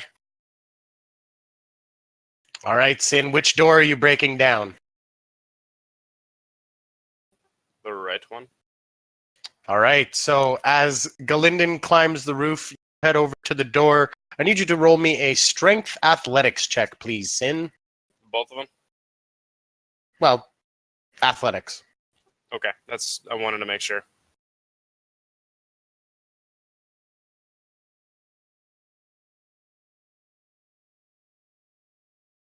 So, 19. All right, so you walk up and just break in this door. Wooden shrapnel flies everywhere the room, and you kind of look about, ready to kill anything that stands in your way. However, the only thing you see inside are just dozens of crates and barrels stacked inside. Several seem to be toppled over by tree roots growing beneath them. And you can see, looking about, there's some useful stuff here. You get the sense that the barrels holding food and water, as Galinden, you do find a chunk of the tile roof that you can peel up and hop inside. So now both Galinden and Sin, you are inside this room. You can see now that the stored food and water is completely inedible.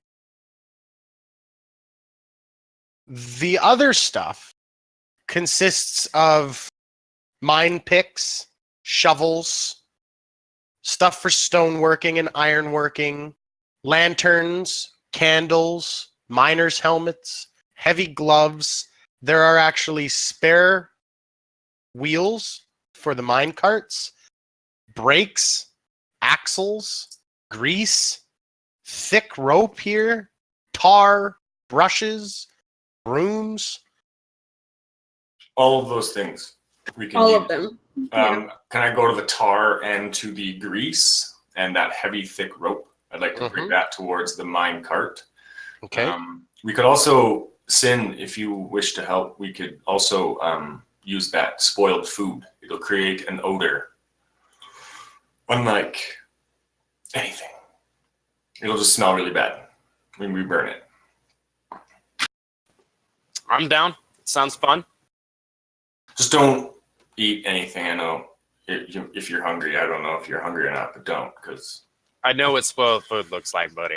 No, it's not that. It's because you might get like really mad and want to eat something. I don't know. Rage eat? No.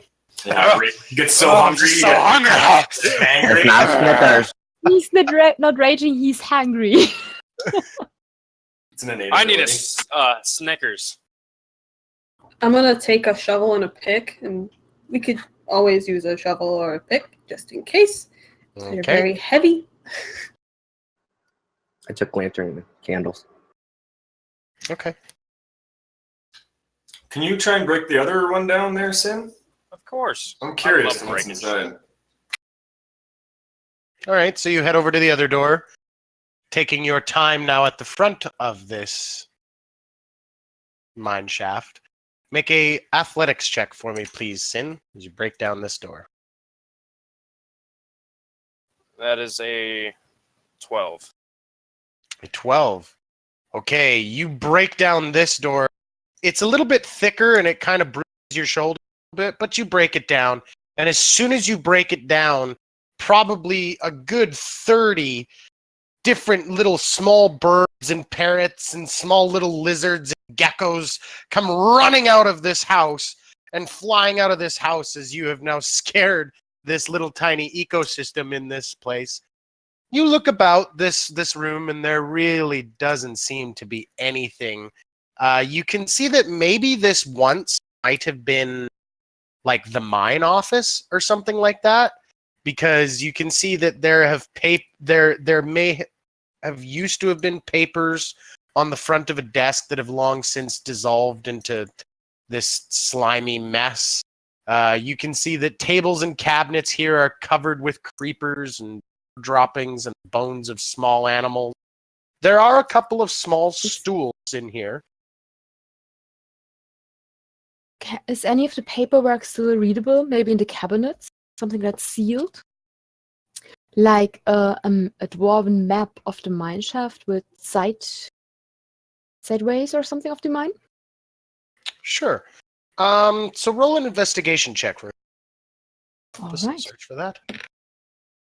Investigation, it's 14. 14. Okay, so you look about and you open up the cabinets and there's nothing really overly in there, and you're just about to give up hope when you kind of kick something and it's a barrel that was upended and kind of stuck into the dirt. And you actually kick it out, and you see that it isn't a complete map of the mine shaft. It's like a small little corner was ripped off of the side of it, and it shows kind of the circular edge of a mine shaft. Mhm. And you see a tunnel coming off of that circular edge with an arrow that points down that tunnel, and in Dwarvish it reads "to Rackhammer." To Crackhammer? Rackhammer. Ah, Rackhammer. Okay.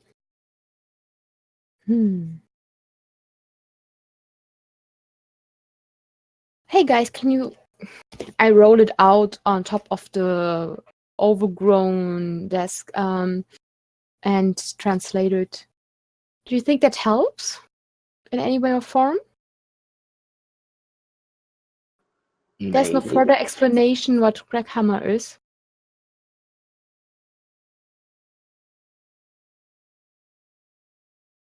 I'm in the mine shaft right now. I'm dealing with a cart, so I probably won't hear you. Okay. I said maybe. I'm not sure.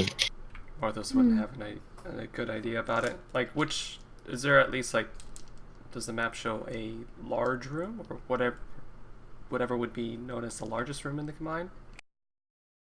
Possibly. You get the sense that maybe this map is showing the bottom of the mine. Okay. Well, let's take it with us. Maybe it will come in handy later when we go deeper down and can recognize something. Let's try see if we can mend that axle of the cart. Okay. As you guys pick your way over to the cart, you can spend quite a bit of time. He has shoved hay and foliage and grass and the grease and everything else and a little bit of the tar all around it, and he's dipped the rope in the tar and has actually punctured holes in the side of the cart where it had kind of rusted out. And he seems to be perfectly fine with allowing some of that tar and grease to kind of drip down out of the cart. And Do you want me to mend that hole as well?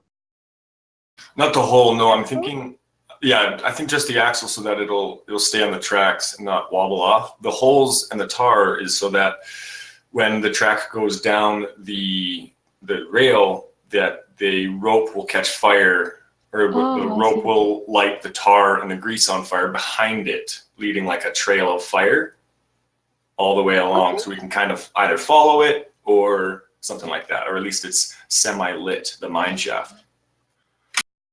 I see. Very well then. I will cast mending on the axle of the cart.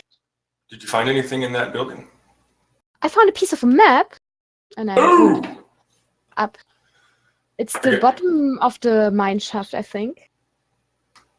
Would the bottom of the mine shaft, do you think, Runa, be the biggest part of this mine, like the largest open area of this mine, do you think, looking at this map? Maybe.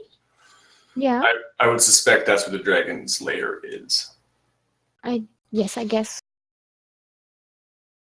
Being an anthropologist and having studied dwarves, having lived for about 3 years in a dwarven city, would I know anything about ventilation or something that would be helpful in this circumstance?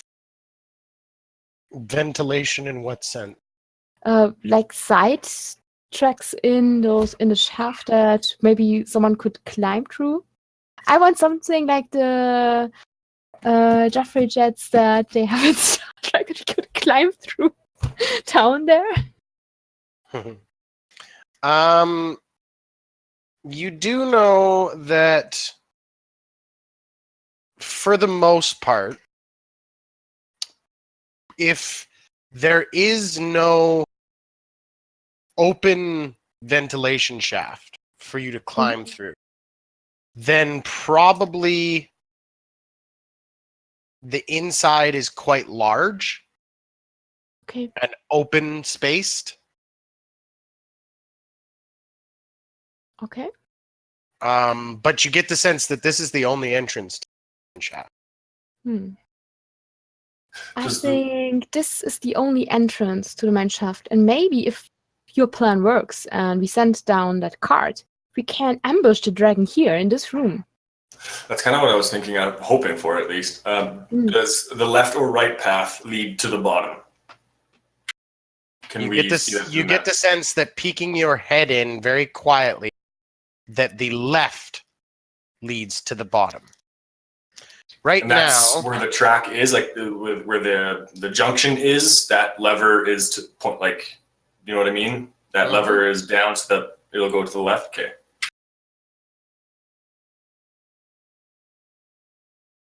Well, I think the cart's ready if the rest of us are. Yeah. I say before we go to call Runa and Martos and Vin over, and I'll touch all three of them. I don't know if I can touch you all at the same time, but I'm gonna cast Aid on all three of you. It lasts for 8 hours, and you gain 5 points to your health. Cool. Point maximum. Ooh. That is fantastic. Just a little something for later.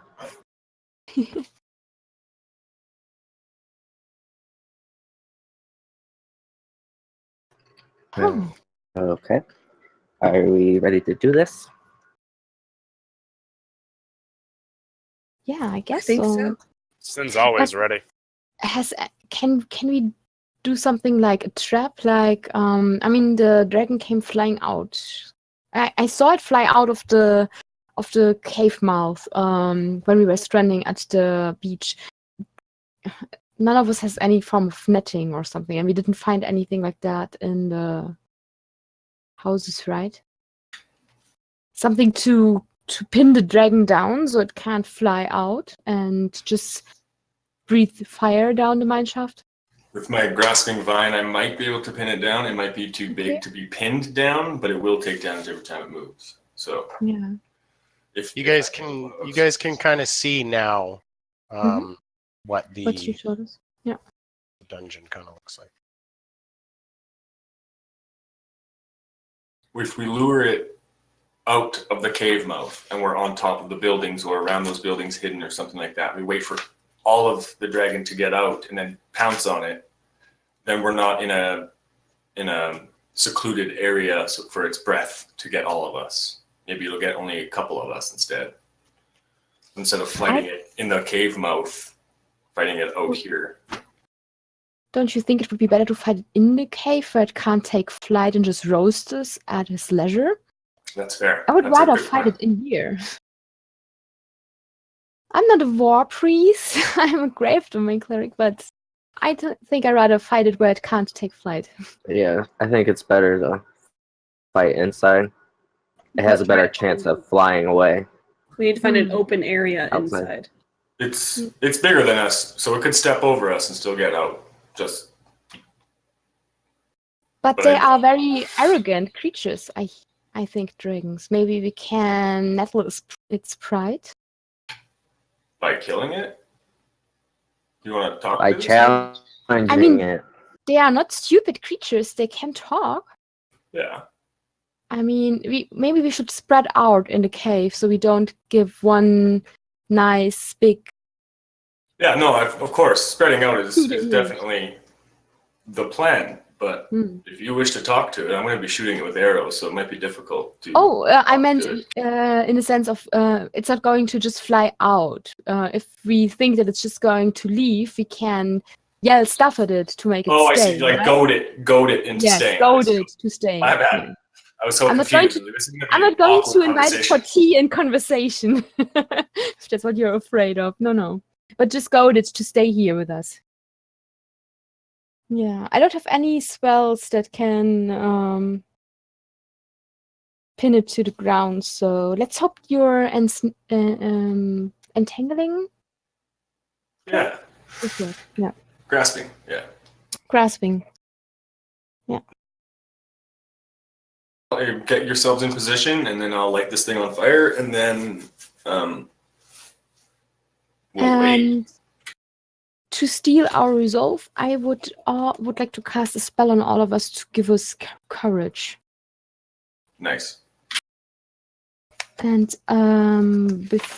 just when we start pushing that cart down there, I'm going to cast Calm Emotions, so we cannot be frightened. You would have to make a charisma saving throw unless you are willing. Then everyone within each humanoid within a 20-foot radius sphere. So come closer, my friends. I am willing. I am willing. I'm also willing. to. Glad to hear it. And I'm casting Calm Emotion. And I do a quick Wolf? prayer to Calimbor to give us resolve. Okay. Something like, Calimbor, Lord of the Dead, Judge of the Damned, our Lord, we thy faithful followers pray to thee for the strength to do thy bidding. We thank thee for all the blessings which thou hast given us. Thou hast called us to uphold thy laws, that we may enjoy the light of day and marvel at thy majesty. Open to the eyes of our minds to see thy divine law, and incline our hearts ever to do thy commandments.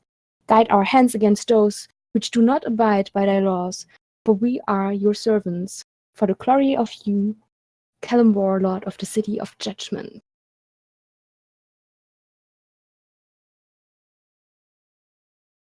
And I cast Calm Emotions. After the calm emotions, I think for the first time in months since I've been here, I before going to the cart, I want to take a knee and pray to Sylvanus for guiding me through this tumultuous wood, this jungle, and not leading me astray, and keeping my goal in my mind's eye, and not straying from that path, and conserving nature, and taking away the dead and undeath, and I'm continuing to ask myself, what is balance? What is nature? What is balance? And I ask him to watch over my wife and child, as I could potentially die soon.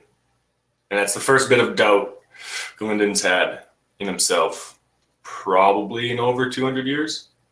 So it's all silent and quick. And then once I look back to the group, make sure they're all hidden or in a crevice somewhere, ready for the ambush, I'll use my flint and steel and light the rope up, and then kick it down.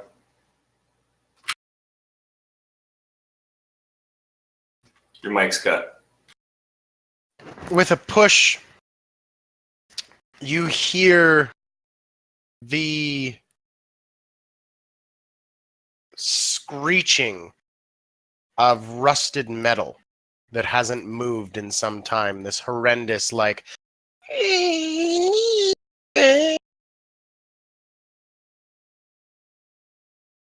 and it gets kind of worse and worse and worse and worse and worse, and becomes this consistent noise. As at first you don't think you maybe gave it enough oomph, and it just kind of slowly rolls, and then all comes to a stop, but then seems to catch a slope and become rolling and rolling.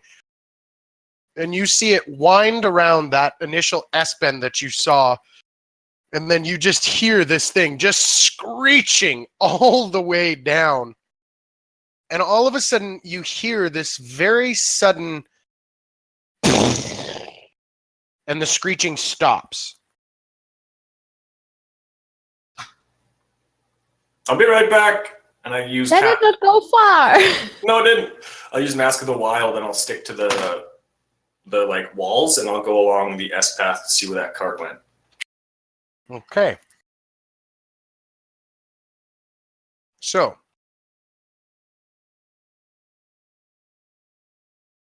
you go along the path of the track, and very quickly, most of the mine shaft comes into view for you. You can see that it is a fairly circular mine shaft for the most part. It seems to have the track built into the side of the circular walls. The track kind of supporting itself along the walls of this thing, and it kind of seems to circle down this very spherical mine shaft. Looking across the way from you, you can see a light, and you can see two small figures standing on a ledge near that light. Looking just off to your left, you can see that there is a part of the track that seems to just be like a junction or a switch track. And off to the right, there is a few other things as well. And I'm going to screen share it for you so you can see what you see. So the cart didn't go far. Like it looked like the cart like went around the circle and came off the track, or it hit a wall, or is that what's to my You right? actually can't see where your cart went. So you get the sense that your cart went along this track, all the way around, and then continued down, and then somewhere down in here, all the mess happened. And I see those two small figures across from me. Yes, the two small figures are over here. You are here. And so to give you an idea of both, there you go. So here's the switch track on the left, like I noted. There does seem to be a darkened passage between those two, right about here. Then there's another switch track over here, and another light over here. This walkway does seem to be fairly intact, and you could walk along it, or you follow the track to go all the way down. Using Mask of the Wild, can I make my way to that center walkway? Sure. So roll me a stealth check at advantage, please. If I can use Druidcraft along my way to snuff out the light to my right. Okay. So you kind of, and that light goes out, and you pick your way to the center of that walkway, did you? I want to get closer to those two figures to see what they are. I'm thinking they're the winged kobolds right now, but it could be something or someone else. And my stealth was a 19. Okay, so you pick your way along, and you come across this walkway, and it kind of creaks and groans, and the boards kind of seem a little bit loose, but it does seem to hold you up. And looking across the way, you can see that they are kobolds. They don't appear to have wings, but what they do both appear to have is like these backpacks full of all sorts of strange things. There's just these different compartments all over these kind of backpacks that both of them seem to have. Now that I'm on this walkway, can I look down below? Do I see anything down below me? How far does your dark vision go? 60 feet. You cannot. It is you can make out just the faintest traces of light down there, but nothing substantial. All right. I would like to take 2 shots at the kobolds with the backpacks. Okay. My bow. I'll use sharpshooter for both of them. Okay. Do so. 19 on the first hit. Hit. 16 on the second hit. Hits. Are you firing at the same kobold or both No. separate? One on each. Okay. 19 damage on the first shot. Okay. Ooh, 3, 12, 22 on the second shot. Okay. As you very quickly let loose these two arrows, both seem to catch these kobolds directly in the neck, and with this horrible little they just fall down dead. Cool. Quickly, I'd like to go over to their bodies and snuff out any lights with Druidcraft that are by them. Okay. Take their backpacks off. All and right. throw their dead bodies down the mine shaft. Grab those backpacks and start heading back along the walkway towards my friends. Okay, so you've got these backpacks, and one, you hear what seems to be like the clinking of glass inside. The other, all of a sudden you hear this kind of almost hissing noise, this kind of noise, and you pick your way back towards the party. You guys watch as Galinden comes out with these two strange backpacks. Could you get the cart rolling? I think the cart made it to the bottom. I think, or it fell off and fell to the bottom. I don't see it anymore. I kind of give an overview of what I've seen in the map, so now we kind of have an idea. Like that right path will bring us to the track and to the walkway. If we follow the railroad, it'll curve around, and there are switchback trails that lead from other parts of this mine to this central area. I have a feeling that the dragon is below.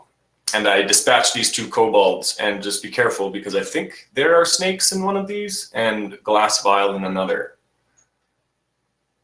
The nature part of me thinks that they use the snakes for their venom and put the venom in these vials. I don't know. Or maybe I open up the bag with the glass. I take a step back. With the glass, not the hissing bag. You open up the bag with the glass, and there are 3 small vials in there filled with almost this iridescent yellowy orange liquid. Doesn't look like a health potion, so I'm gonna assume that they're poison. We got your wish, Runa. We got poison for the dragon. Where's the bag with the hissing? Is it on the floor? Yeah, it's just behind. I'm gonna use my mage hand to kind of open it and poke around inside. Okay. I look at Galinden and I say, like, I wish for Azaric to just disappear and the curse to be broken. You never know. There are spells that do that. That's the game, guys. Runa just wished it all away. You never know until you try. Welcome to poison. Here's my question. Who's standing close to these bags? Well, I'm in front of the glass That- one. I took a step back. Yeah, I would Runa? kind of told everyone to get away before I opened it. You know, I didn't want to just open a snake bag in front of people. You open the bag, and nothing happens. Okay, I poke my mage hand in and try and You hear this kind of hissing noise, and that's about it. Okay, I'm gonna start groping with the mage hand, trying to grab something. Okay, the mage hand, you feel it kind of grab on, and the mage hand pulls out by the scruff of its neck this very small, mammalian-like creature with a bit of a longer tail. It's black fur with white stripes. And as the mage hand kind of pulls it up and holds it out, its tail goes up and immediately sprays right in Morthos's direction. Morthos, I need you to make a Constitution saving throw for me, please. God, man, you're just getting the shit end of the stick. Can Sin see this and kind of take the blow for him? Sure, then you roll a Constitution saving throw. That is a 21. A 21. Yeah, Okay. that's a lot better than the 8 that I It rolled. is this nasty, horrible smell. It is just the grossest smell you've ever smelt, Sin. You don't retch from it, thank God. But now it's on you, and it's just, and everybody else is just like, oh God, Jesus! Like, it is just this horrible smell as this skunk just hangs by the scruff of its neck from a mage hand. Sorry about that. I'm gonna kind of like move the mage hand and try and like take it outside.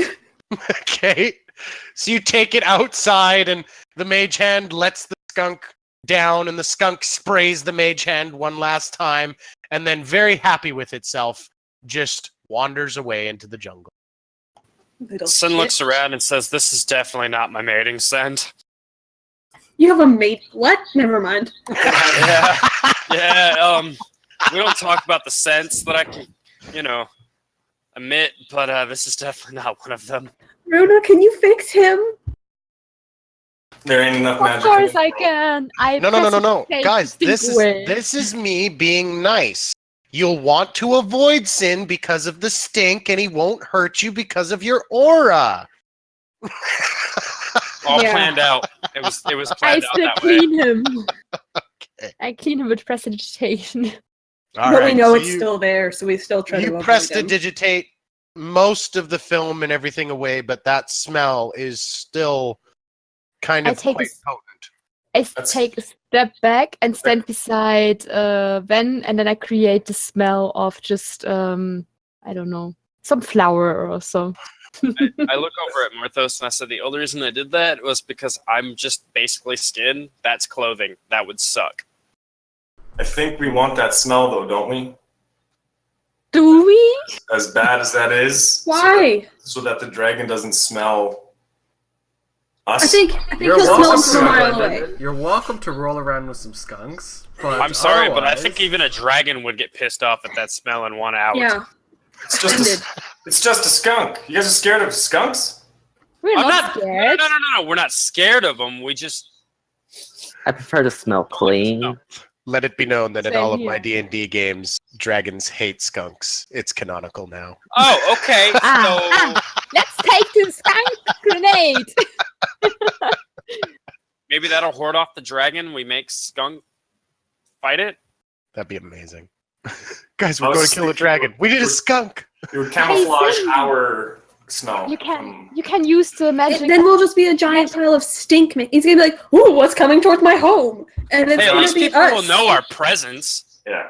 I forgot that the princess was here. Sorry. Oh, not a princess, a lady. I wish I was a princess. Well, should we get your tiara? If you can find one, sure. Can I Gladly. continue rummaging through this backpack that I have with the vials? Is there anything else of use? There's nothing else, just those 3 vials. There seems to be a few small strips of questionable meat, mystery meat, but I Other bet than that's that, your no. skunk stink. Why don't you pour it out? Sure. Roll around in it. I'll pull out the skunky meat. No, I'm talking about the vial. Oh, yeah. I bet it's Can I bottled skunk stink. open the stopper and give her one of the science 10 things you learn? Waft the smell so it's not like right up in my nose. If there is a smell. In before All Golinden right. falls over dead. as soon as you pull the stopper open, I need all of you to make a dexterity saving throw, please. As whatever liquid was inside this flask, as soon as air touches it, it ignites and explodes. I'm dead. I got a net 1. I hate It dexterity rolled off my save. desk. 22. I got a 4. I got a 3. Sin got got a a 5. 1, 2, 3, 4. Selenia, what'd 11. you get? 11. Okay. Everybody Sure. who would normally probably be able to get away from this. Doesn't.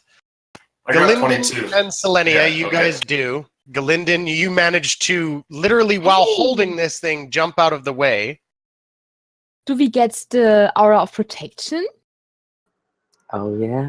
Yes, you Although would. 9 You does not really would- help, right? Would all Or- get or, your aura of 7. protection. Still in that one. Still in that 7. one. Those that take damage take 1 point of damage.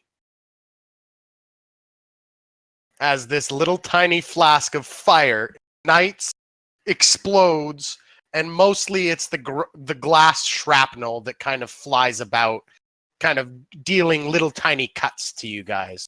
Now here's But the question. interestingly enough, where Galinden was, there is now a 5-foot pool of this fire that just crackles and seems to burn on its own, of its own fuel, and then eventually it just kind of runs out and dissipates. Is that Alchemist's fire? Yes. Or what? Okay. I have an idea. So we have 2 left. Yeah. But it's a red dragon. What will that help against the red dragon? It'll help against kobolds. Right? It'll help against Oh, yeah. kobolds, but it'll also piss off a red dragon. We'll get him up Hmm. out of its lair. I've heard of dragons and their lairs, and they're exceedingly prideful of their whatever their hoard is, and they're stronger around their whatever they're protecting. Perhaps this is one of those kinds of dragons.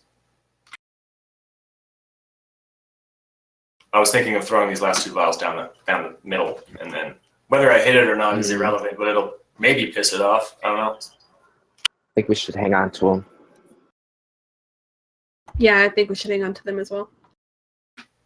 You guys really We hurt. might need him for another fight. I Right. wonder how well liches burn. Speaking about Azarek. I'll hand over the vase to Selenia. Okay. There you go. You can hold on to them. Just be careful not to fall on them. That would suck. Okay. Are we going to piss off a red dragon, or should we leave? I think we have to piss it off at this point. Let's go kill a dragon. I look at Galinden getting cold feet already. Never. Oh, I'm Just anxious. having second thoughts then. No. You were so eager, then let's go. Galinden, think of the trophy. Oh, I've already thought of it, and I don't know where it's going. Ooh, where's it going? You'll see. Okay. All right. Intriguing. So, I thought about putting like maybe one of the horns on the bottom of my pommel, so it looks a little additioned. I like that idea. So Let's take this right path, because there's no light down it, and that leads us straight to the walkway. I have a rules question real quick. okay. If I want to cast elemental weapon, do I, like, let's say for Glendon, am I able to put it on all of his arrows, or does it count for the bow? Let me look, my friend. I think it's the quiver. You cast it on the quiver, and then all the arrows in the said quiver get it. And for the Yeah, that duration makes- of the spell, because you would usually cast it on a weapon, right? Yeah. But if it's cast on the weapon and you cast on a bow, anything it shoots, I would assume, does the damage type. But we'll let the Overlord look. I will rule that you can cast it on the bow, and then anytime he shoots from bow, it will imbue the magic onto the arrow. Glendon, let me see your bow for a minute. Here it is, blue leaf. It's Morthos rare-ish. Going to cast elemental weapon on it and put cold on it. Okay, so you guys watch as Morthos takes the weapon in his hands, and he kind of holds it, and he balances it, and then with a flick, you see it kind of hovers in midair, and he does some incantations over top of it, and you watch as frosty crystals begin to form down the sides of the bow and across the string, and then kind of disappear and rest back into his hands. That was cool. Thank you, Morthos. How much time do I have with it? About an hour. Oh, yeah, we're good. And Morthos, you are now concentrating on. It's not a Is it a concentration? Elemental weapon? Yeah. Yep.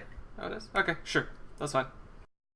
But yeah, you get a +1 bonus to attack and 1d4 of the damage type, so you get an extra 1d4 cold damage, Glendon. Awesome, thank you. Let's go kill a dragon. All right, so you're headed right? Yeah, there's that little right path that leads to the walkway. Yeah, this way, right? Correct. Okay. So you head over to that path. You begin crossing across the walkway, and you make it all the way over to the other side of the walkway, all of you, without being harmed at all. Let's see if this does anything. I take a shot down into the darkness. Like down into the mine shaft? Yeah. Okay. Can I so see the bottom of the mine shaft? How far is your dark vision? 120 feet. You can't see the bottom, but you can see the next level from where you are standing. And Okay. you can see that that track continuously spirals down. And from where you guys are to the next level where you are looking, then you get the sense that it is probably maybe 100-ish feet down. It's hard to tell because you've got this track system that consistently spirals down the circular side of this mine shaft. So it, the height's always changing as you're kind of looking down. But now that you're on this other side where the ledge is, you can see what may have caused the minecart to derail. You can see down on the second level, what is now to your right, looking like back down the mine shaft. You can see a large boulder sitting right in the middle of the track, attached to a rope. And you get the sense that by launching this minecart down the track haphazardly, you guys must have triggered some sort of trap to dislodge the minecart and therefore push anybody in the minecart or anything in the minecart off so that it would just go crashing down to the bottom. And if anybody was inside, they would die. If anything was inside, it would just immediately be down at the bottom. Are you all thinking what I'm thinking? Pushing that rock on the rails down the rest of the mine shaft? How do we keep it from turning? It may not. It may fall off. It may stay on the tracks. We could also just push it in. From In the where it mine is. shaft? Like Yeah, push in the it in hole. the center? We could, yeah. Actually, that's probably better because Yeah. it might hit the dragon. I mean, we do want to get its attention, right? Yeah. I think we probably Rock already on have the its head? attention. Do you? Well, maybe. I don't know. It's not here yet. It could be gone, which would be really crappy. It could be out doing stuff. Show up, the dragon's gone, like it's missing its own party. Yeah. But we could push it down the center, down the mine shaft if you guys want. I'm down for that. Well, I just first want to we have get to it get down like a there. big loud noise. Yeah. You So do just get follow the this. sense that where you are, by the way, has no direct access to the track system. The So track's to in front of actually- us, though, right? The track is below you. You are on a ledge now overlooking the circular track that goes down. You have stayed at the same consistent height, but that track spirals down. And so you've crossed over, and now you are looking at the track kind of going down below you like this. Is there anything in front of us? Like, does the tunnel keep going? Yeah, there is an extended tunnel for sure. And if we were to somehow get on the track, could we walk on it? Oh yeah, 100%. Well, what do you guys want to do? You want to try and figure out a way to get on the track, or do you want to follow the tunnel and see where it takes us? It'd be very easy to get on the track. Just follow it. Yeah. We hop down or whatever from where we are. I don't know how far that ledge to the track is, but Well, you're looking at probably about 50 feet down. maybe go back through the walkway, start the tracks. And I'm thinking as a dragon, if I was a dragon, I would fly directly from this pit right here. So, quickest way to get to it is going down, following the track. I agree. But I'm also starting to think about what Sin said, that perhaps maybe the dragon's not here, late for his own party. Maybe because we've seen the dragon out and about trying to find stuff. Maybe if we created a smoke signal at the mouth of this cave and then take the tracks down, if it's away, that smoke might attract it back to its home. Another big thing to worry about is if we're on the tracks and these kobolds see us, they just have to send something down the track. Exactly. We've tripped one trap with our minecart. Who knows how many more there are, and who knows how much more down this goes. You can't see the bottom, right? No, I can't see the bottom. How does sound carry here? It's quite echoey. I mean, we could just make our voice boom out with a certain spell and challenge Tinder. You know her name, because Mortis could translate what the kobolds were saying when they were raiding our camp. So you want to fight her right here in this? How far across is this mine shaft? We can lure her back to the room that we wanted to fight her. We can just shout down there and then retreat to the first room where we wanted to lure her in the first place, right? Yeah. Fair. It seems like you have the spell, Runa, so... I have a spell, yeah. It's not perfectly circular, then, but at any given time, the mine shaft is probably about 65 to 70 feet in diameter. Okay. Just insult its ego, and it should get pissed at that. I think that's the best one we've had. What am I going to say to her to piss her off? Tell him... Why are we killing this dragon? It seems kind of messed up. No. It hasn't really attacked us. It's causing terror throughout the land. Galen's trying really hard to find an actual reason why we're killing this dragon, and it's very difficult. Tinder may have ate one of the sailors. Maybe Well, it did eat that. and Ruda can confirm that. We don't know that person. Yes, and we know that this is her territory, and we need to cross that wasted landscape. And if we cross that, we are just easy prey for the dragon. What if we just ask for permission? Red dragons are usually evil creatures as well. Malevolent. Maybe don't be so mean. Maybe just be like, Tinder, we want to speak to you. And then if Tinder doesn't want to talk, then we kill Tinder. It's a dragon. You don't really speak nicely to them. You either appease their ego or you insult it. I usually swipe left on Tinder. Great mighty Tinder. Oh, how shitty you are, Tinder. You are such a useless piece of dragon scale. Shit like that. Just say bronze dragons are better. I don't understand you, Galen. I don't understand you at all. First you want us to get in here, and now you're like trying to talk us out of it again. No, At least it sounds like it. Are we fighting this dragon or not? Well, I'm trying to give you the things to say to piss it off. So I don't think that's not trying to fight it. I think that's trying to fight it. So we are trying to fight it. Wait, I've Tell it I a blue dragon is stronger than a red dragon. I want to kill the red dragon. Okay, you want to kill the red dragon. Who else wants to kill the red dragon? I'm so down. Mortho wants to do it, and he's dying from the death curse, so we do what Mortho says. Great. Ah! That already said we do what Morthos does, so that already proclaims it. We're doing it. Make a wish, so yeah. Runa, watch us, Runa.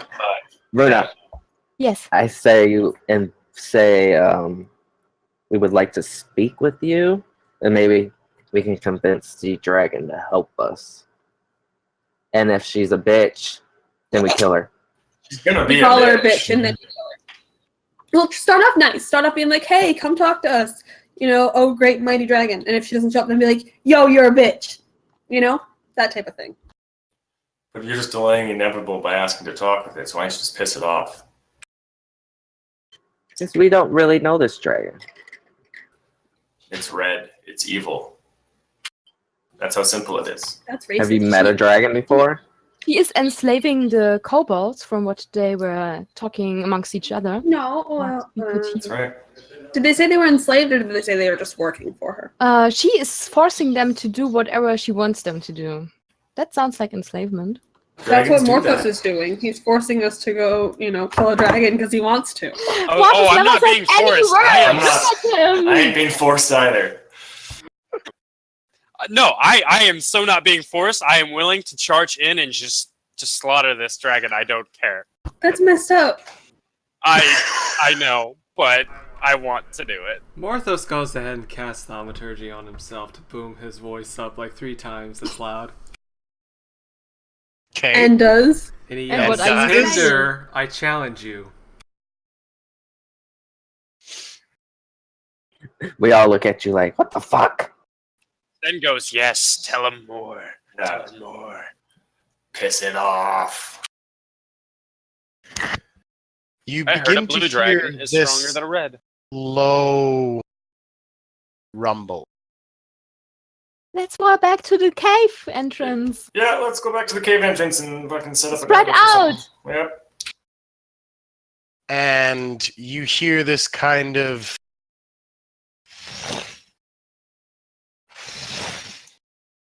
as you all fall back to the cave entrance, you all spread out on the outside, and then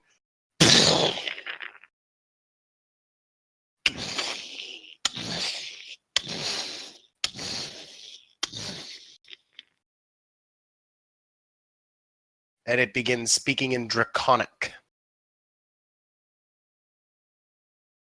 Does anyone know Draconic?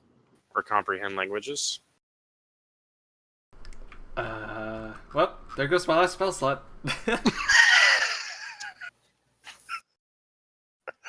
Do you have to concentrate on that? That's a good question if I do need to. I think it's duration. Because if you do, I'll just shoot it, and then we don't need to worry about what it's saying. It's here now. Or you can just be like, hey, we don't speak your language. Nah, Speak the language, fool! nah, Speak our language. don't need to no? concentrate on it. Nice. Okay. Your call, though. If you want to hear it and listen to it, it's up to I you. already cast it. Okay, I'm so knocked. I'm ready to all shoot. of a sudden you hear, who is foolish enough to challenge me? Morphos. Morthos. Then we have Glendon, Selenia, Bruna. We have Ven and Sin. Nice to meet you. What the fuck, Morthos? He's asking who's challenging. I didn't sin. challenge him. You are either incredibly brave or incredibly stupid. We're both, and I shoot him in the eye. And I charge Okay. at her head. I All right. will prestidigitation. Or you are not as intimidating as you thought you were, you red-scaled lizard. All right. Then with that, everybody roll initiative. I'm not okay with this. Starting with Ven. 10. Morthos, 10. Runa, 16. Sin, 12. Galinden, 19. Selenia. 6. 6, eh?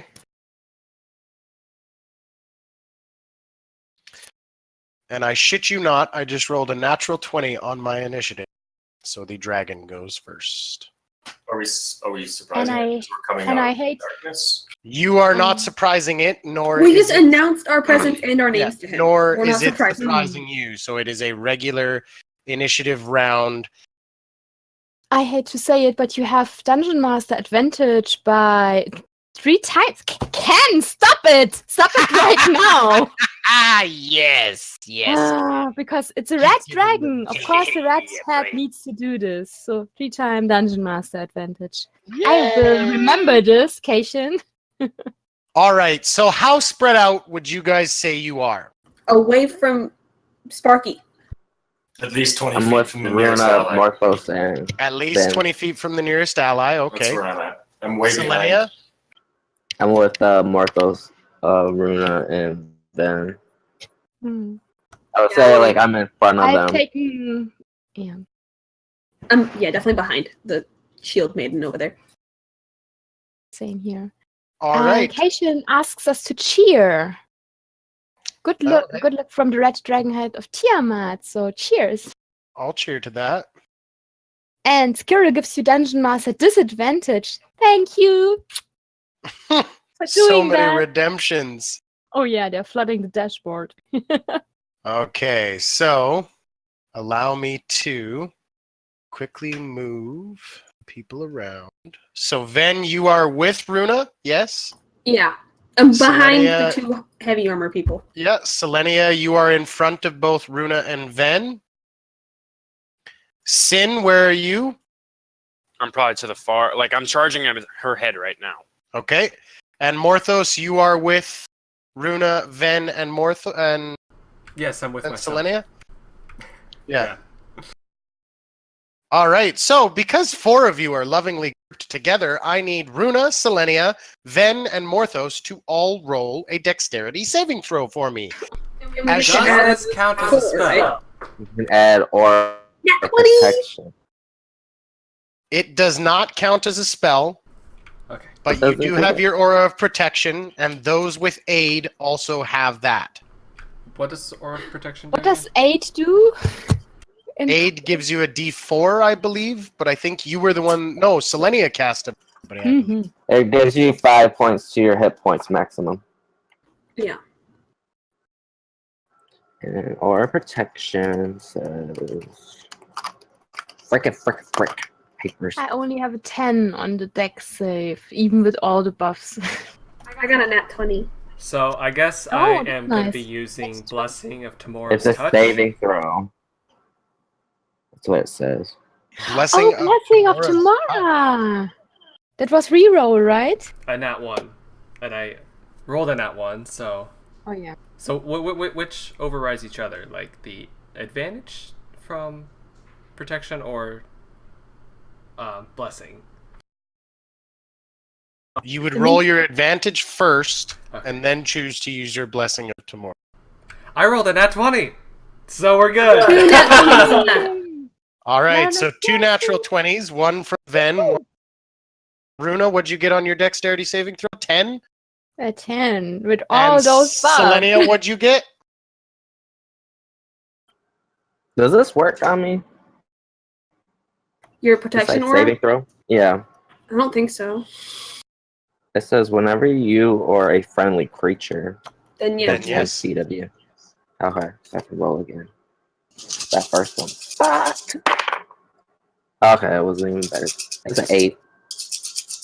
All right, so Selenia and Runa. That's a lot of dice. Okay. Don't mind me, I've got to do a lot of math. Would Morthos still take half damage even after succeeding on the dex save? Because he's resistant to fire? So that was still Yeah, you'll take So you half take the half of half. Yeah, okay, cool. So I take a quarter of the full damage.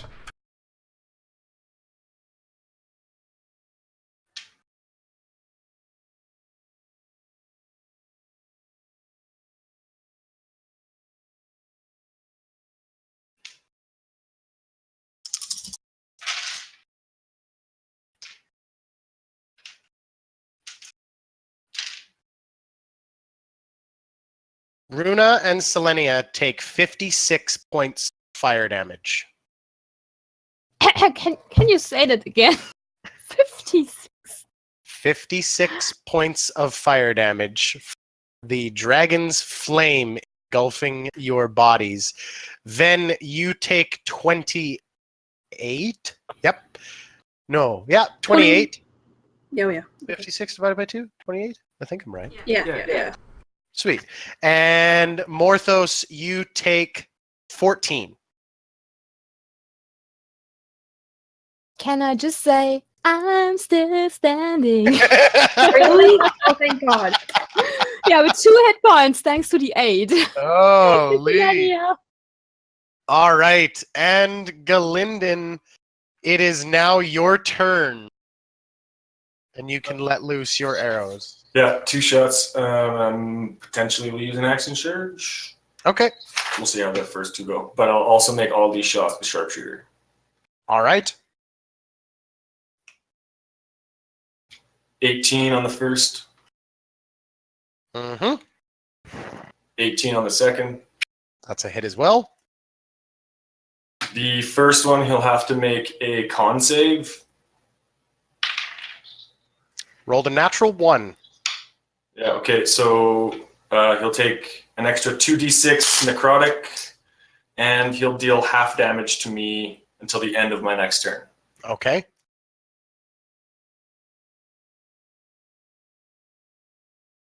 So 6 necrotic and 20 piercing, or 20 piercing, and then it was a d4 cold Yes.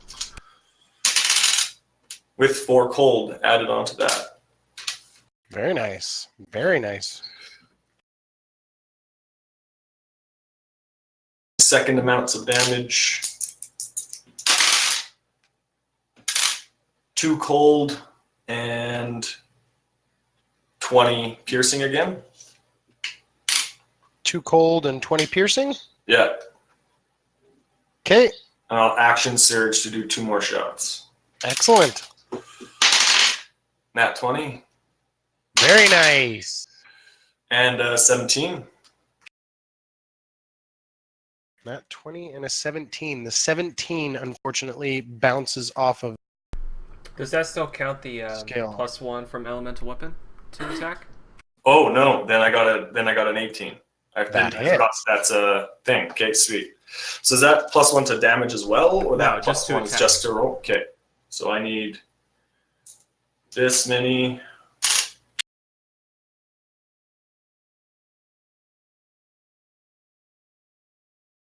I think I figured it.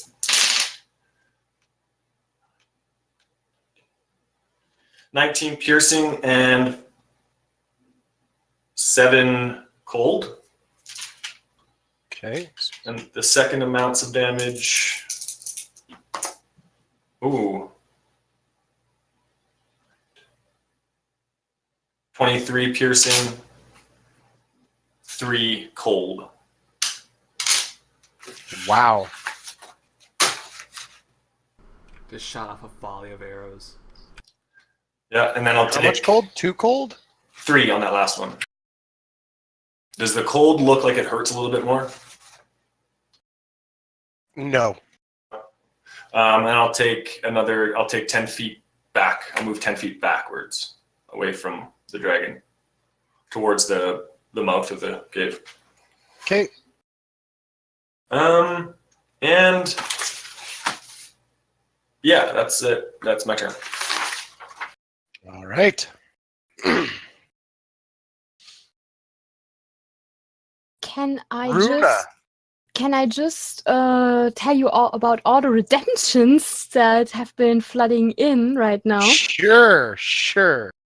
So you have another Dungeon Master advantage. It's not as if he has already 3. Ken, just quit now. So I have 4 advantages.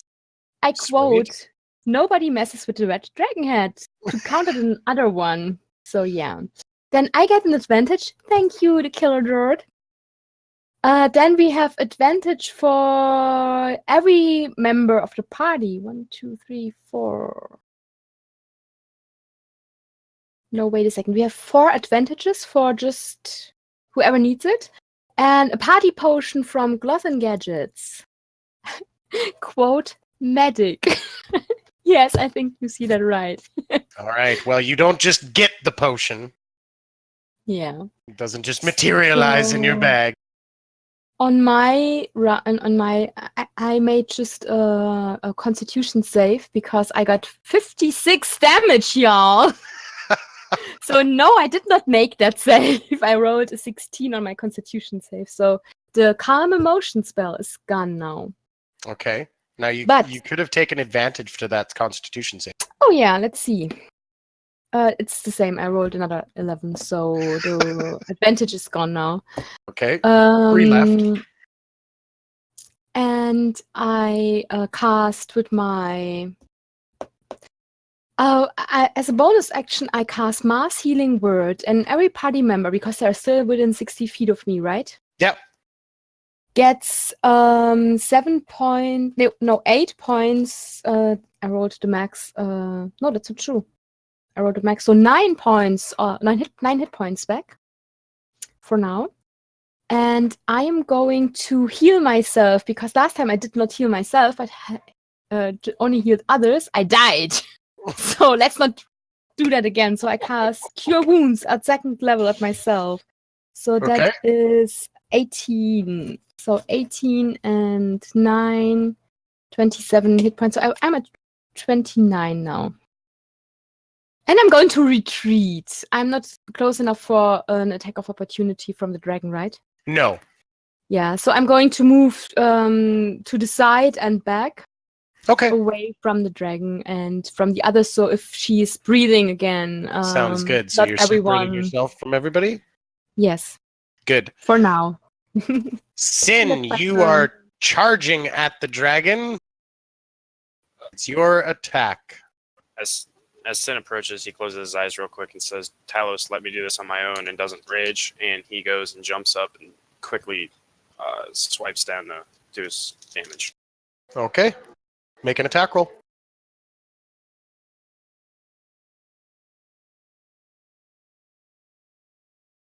$13 and 14.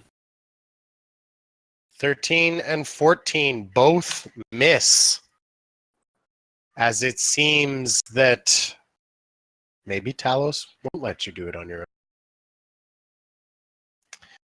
All right. As we come to Ven.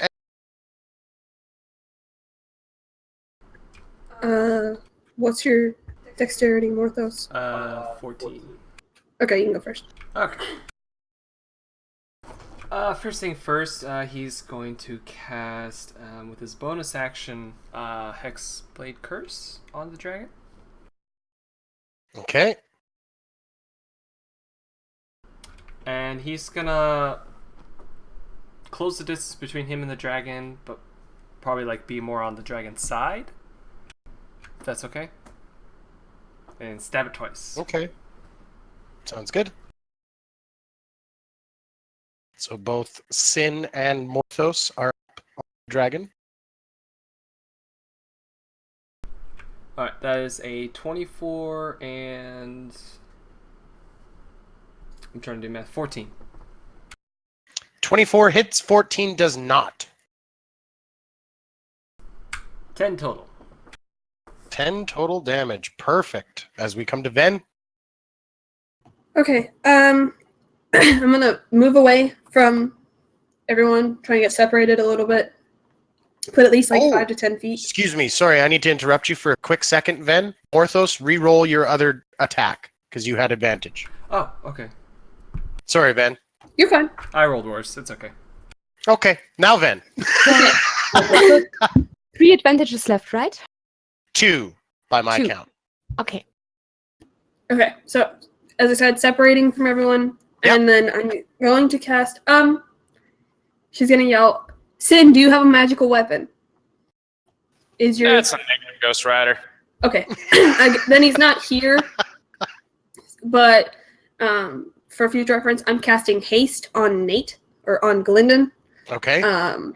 And then I'm going to summon my doggo. Mordenkainen's faithful hound? No, Hound of Ill Omen. Which is a... I posted a picture in our personal chat, but it's a... it looks sort of direwolfish, but it has a long, very flowing tail. It's black pitches night with shadows leaking off of it, golden paws, and a golden crown on its forehead. Ooh, you should With, definitely like, tweet feathers. that. You should definitely tweet that picture out. I'll tweet it. It's not mine. I gotta find the artist before I tweet that out. Yeah. And I'm gonna summon it and tell it its target is the dragon. And I have to roll its initiative, I think. Okay. Is this a shadow sorcerer thing? Yes. Nice. Ooh. 16 plus 2, so 18. 18 its initiative? for the shadow hound. No problem, Nate. And I guess it's the end of my turn. When its turn comes around, I'll make it attack and stuff. All right. So, Selenia, you're up. You having just been burnt to a crisp. You look beside you, and Soraya, your steed is gone, having been completely burnt by the dragon. I was gonna ask about that, but I'll ask you about that later. She looks at Glyndon with a death stare, and then she's going to do. I'm gonna cast my Radiant Soul. Okay, so your wings sprout from your back. You now have a flying Yeah. speed. I'm gonna fly off the ground just a little bit. Probably gonna move. I go up. I'm gonna move to the right of it, Okay. and then how's lay on hands work? You have to touch someone. Can And I? then you have a pool of 5 times your paladin level, 5 plus your paladin level. I can't remember for the Okay. pool of paladin healing, but you've got quite a bit at the level you're at. I was gonna use it on myself. I think it's Paladin and Charisma. By all means.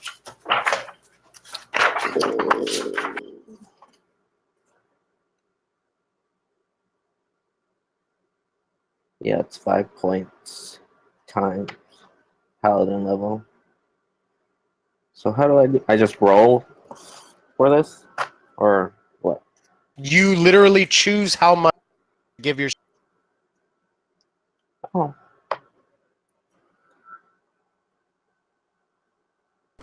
And it also cures poison and disease. Yes, it does. Fun thing that a lot of people don't remember on hand. Yeah, so if you have 30 people poisoned or diseased, you can cure it all. Or just heal 1 HP to each of them. Uh-huh. That's not quite true. You have to use 5 of your hit point pool to remove a disease or a yeah. poison. Ah, okay. Good point. Mm.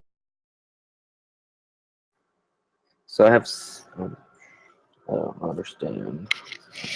You should have 35 HP in your pool. Yeah, so you have 35 to spend. 6 You can times give 35. yourself all 35. You can give yourself 5. You can give yourself 10. You just choose. Okay, I'm gonna give myself a 35 because I'm hurt. And Okay. you also have healing hands because you're an Azima. I think that gives you additional hit points in that pool. Oh, what? Which I think is your character level. I looked at Asmar yesterday. I do think so. It's So either an additional character 6. level. So Yeah. 41.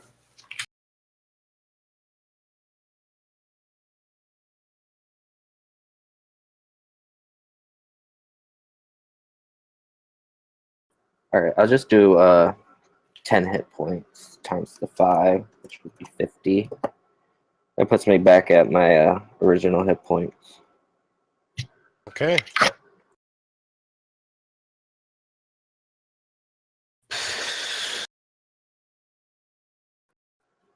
And Yeah. is that your turn? Yeah, that ends my turn. All right.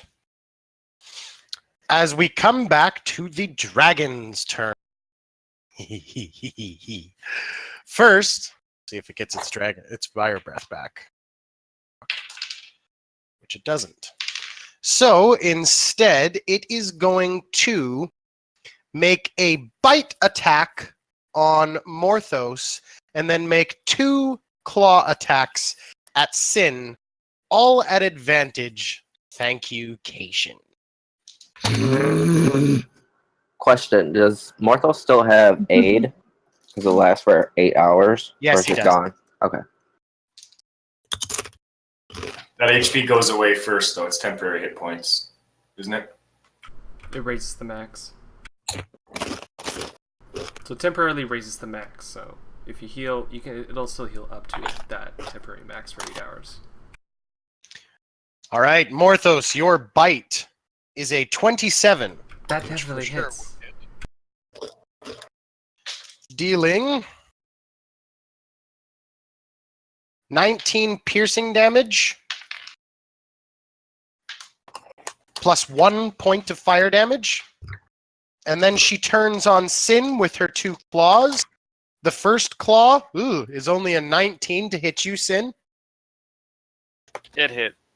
Okay, the second claw is a 29 to hit. That also hits, and I still have 1 DM advantage. Yeah, use up all those advantages, man. I have to. All right. Sin, the first claw's attacks is 15. The second claw is 11. Both slashing damage.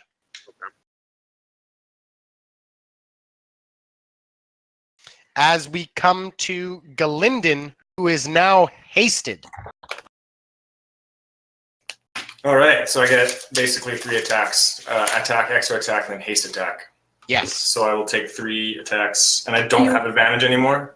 There's no more advantages for us. There are 2 advantages for you to use. You also have 2 bonus to AC Yeah, and advantage then- to dexterity. and then plus 35 feet of movement, which I may or may not use. So is it like a group decision whether we use these advantages, or it's just like the next time you roll a dice? It's the next time it happens. Okay, so first roll. 20. Hey! 10 XP for everybody in the chat. And a Second natural attack. 20 from Galindon. Here's hoping for another one. Oh yeah, another natural 20. Ho, ho, ho, ho! Wait, the Third second attack. what? So 2 natural 20s on my first 2 attacks, and Yeah, then my That's last to an attack advantage. is not at advantage, right? Yes. Because we only that had is- 2. Okay, so this is a single is dice correct. roll. Math. No, it's like 11. No, definitely No, not. that won't hit. So 2 nat 20s. This is Wow. 5 cold, Okay. 21 piercing, Math indeed, Nate. There you go. Okay, keep going.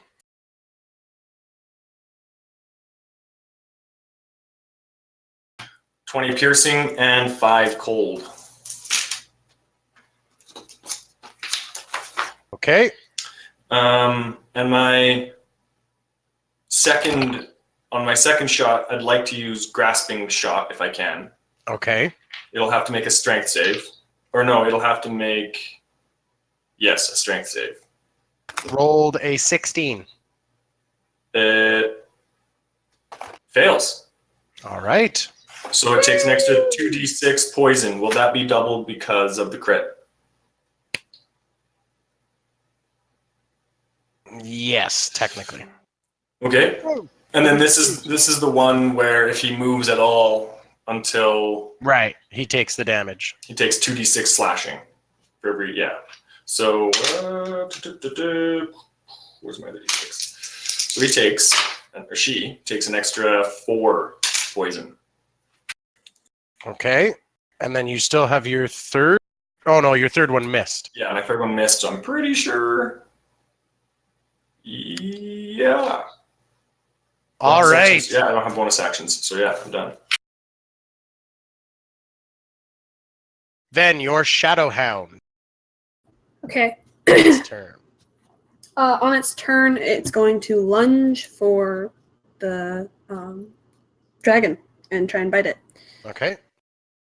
I think it only bites once. Oh, could it get within 5 feet of someone? Sure. One of our allies to get its pack tactics going? Sure. Why not?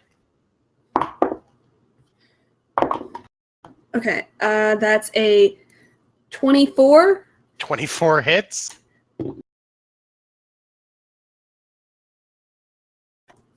And 8, 9, 10, 11 piercing damage. Is the target a creature? Yeah. Okay, it needs to make a strength saving throw Okay. of a DC 13, which I'm sure it can Passed. probably beat. Yeah. Okay.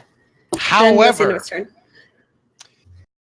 Galinden, with the flurry of his people and the fact that he is hasted, the first shot strikes deep into the chest of the dragon.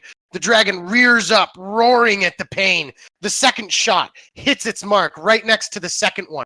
All of a sudden, you see grasping vines rip up from the ground and begin pinning this dragon back. Its wings being pulled back. A vine comes and wraps around its snout and pulls its head back just as the Shadow Hound comes bounding in, and with this horrible just comes in and just bites onto this dragon, tearing its throat out and running its claws down the front of this dragon as the dragon just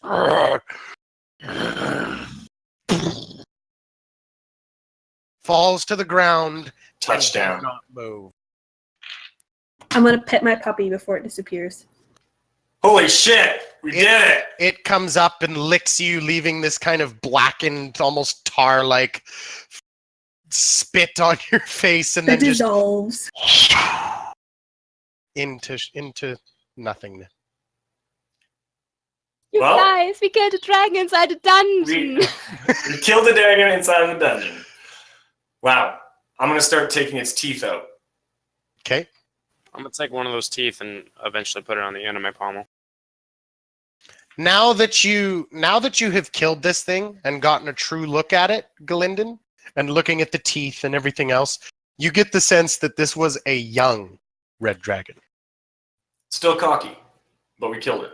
Oh, for sure. I mean, it's a red dragon. Come on. Yeah. Red dragons come out cocky. I want to get a couple scales. Okay. Yeah, Say once we three. collect all of our trophies, I think we should burn this thing and leave this mine. Or if you want to continue down to find potential sailors Another loot. and other loot. As you guys begin to cut apart this dragon and everything else, you hear this kind of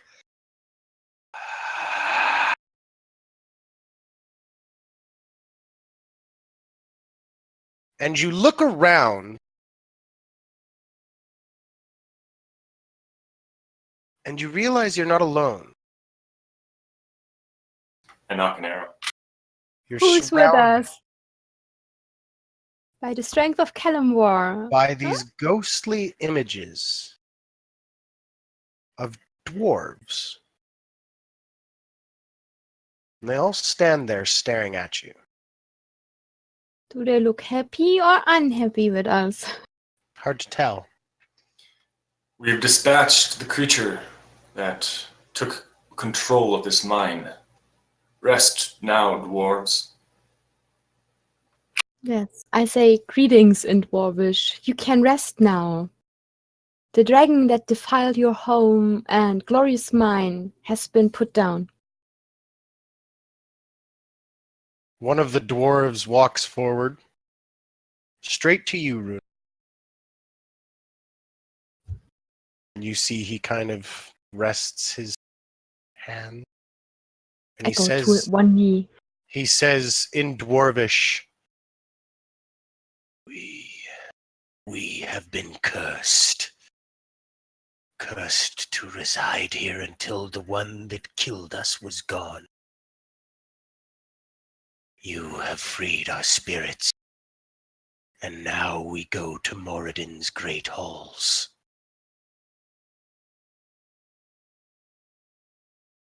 Go with our blessing. Go with the gifts that we brought.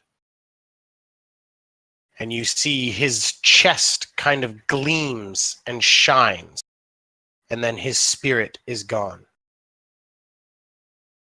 Leaving behind at your feet, gleaming, beautifully polished breastplate.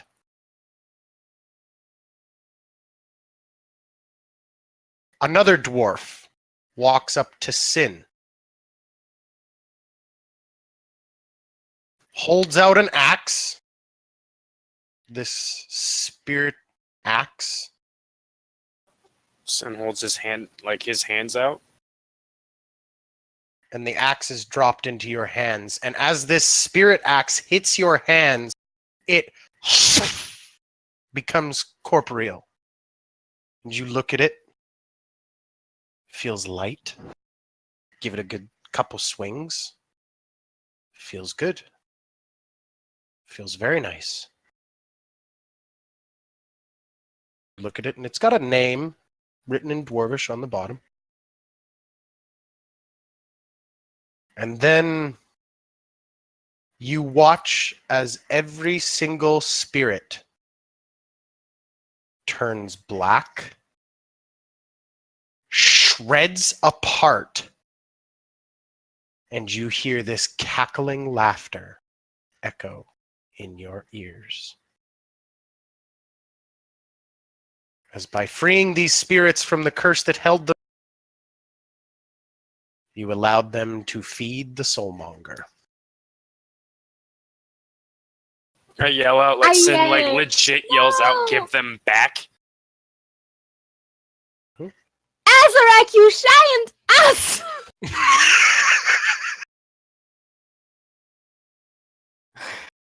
I curse your name!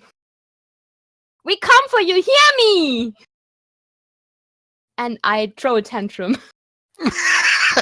Switching from Dwarvish to Common to Celestial. While she's having a tantrum, I'm gonna try and collect at least 30 teeth and put like yay height size. Sure, and, if there's any other sort of like, I'd like to take the eye, I'd like to take the horns, I don't know. Sure. As much of it as I can. Roll a survival check for me. 17. 17. Okay. Yeah, most of it goes fairly well. And Runa, you pick up the breastplate, looking at it after you've had your little fit. Yes. And you kind of get distracted by the shininess. And you pick it up, and immediately, having spent time with the dwarves, you know exactly what material this armor is made out of. It is made out of one of the most rarest dwarven substances in the world. It is mithril breastplate. I hold it reverently, like someone would hold a child or something, a holy artifact. I'd be like, this is a mithril breastplate. Forged by dwarven hands.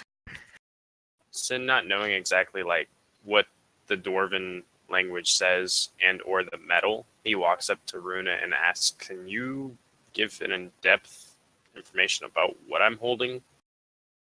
Should I roll on, I don't know, history with my anthropologist background or something?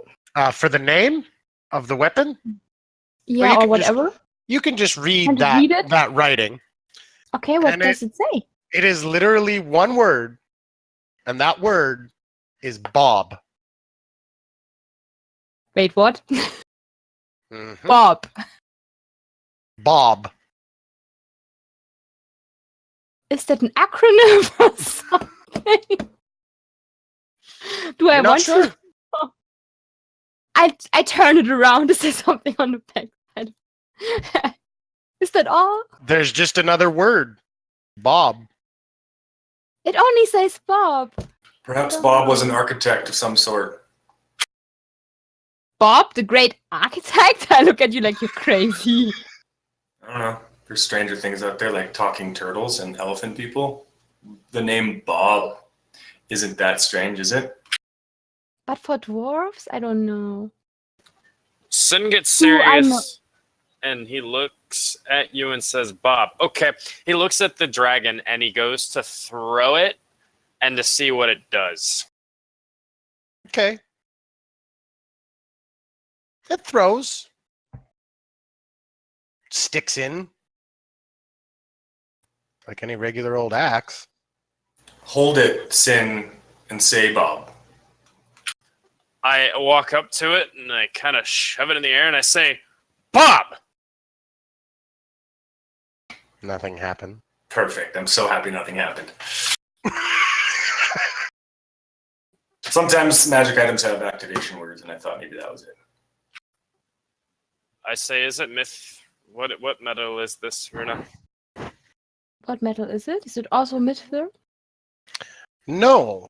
It seems to just be regular steel, but the steel itself seems to be tinged in such a way as to almost have the appearance of being blue.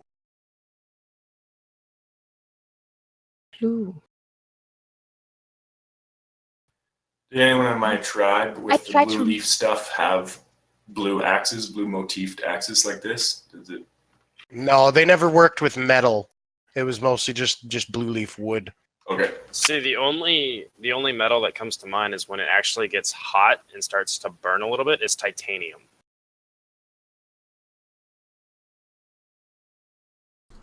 Would Porthos So this happen is- to have is the- read anything on metallurgy by chance, or do a history check?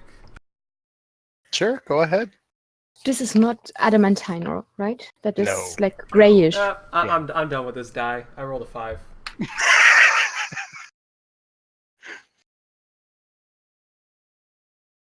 All right.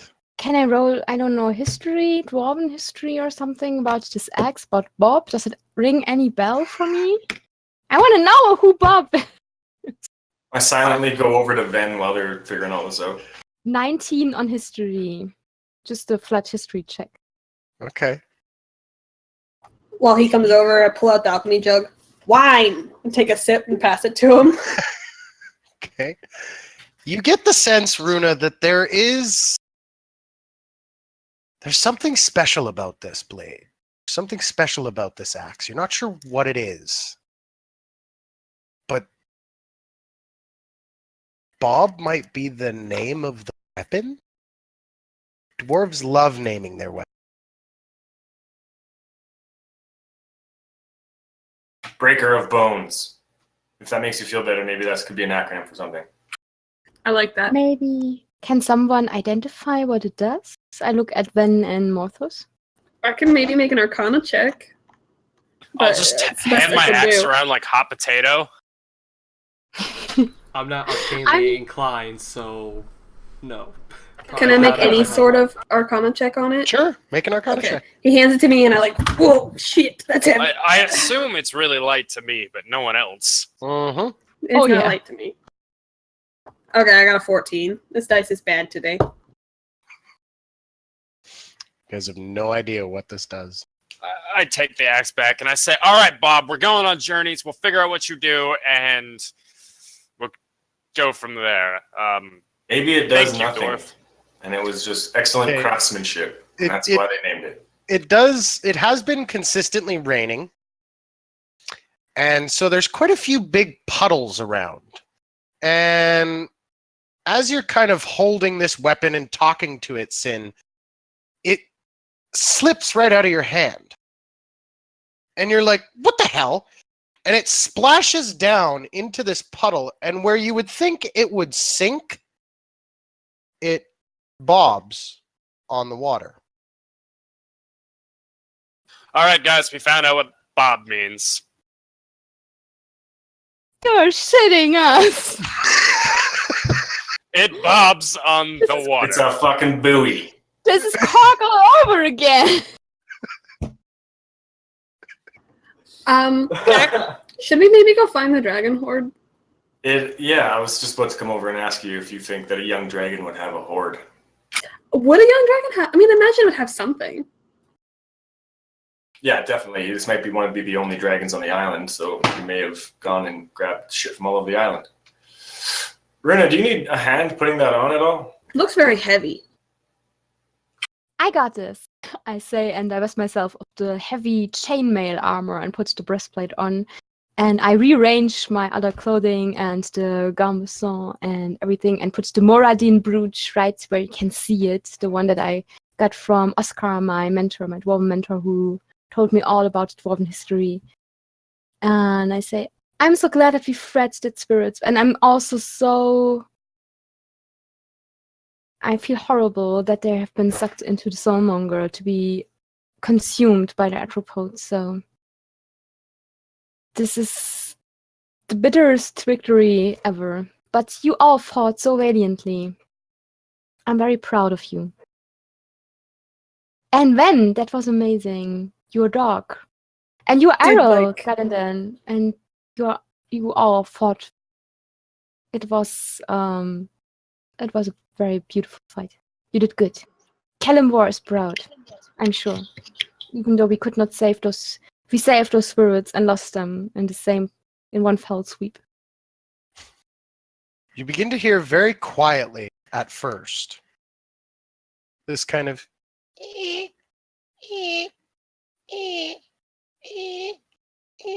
Coming from down the mine shaft? Yep. Are they pushing that stupid wagon back? Can you cast bonfire on this dragon so that it burns while we go down and find this horde? Yeah, I can go ahead and cast bonfire on it. Just the at all. dragon's body does not burn. Is it immune to fire or just resistant? It's immune.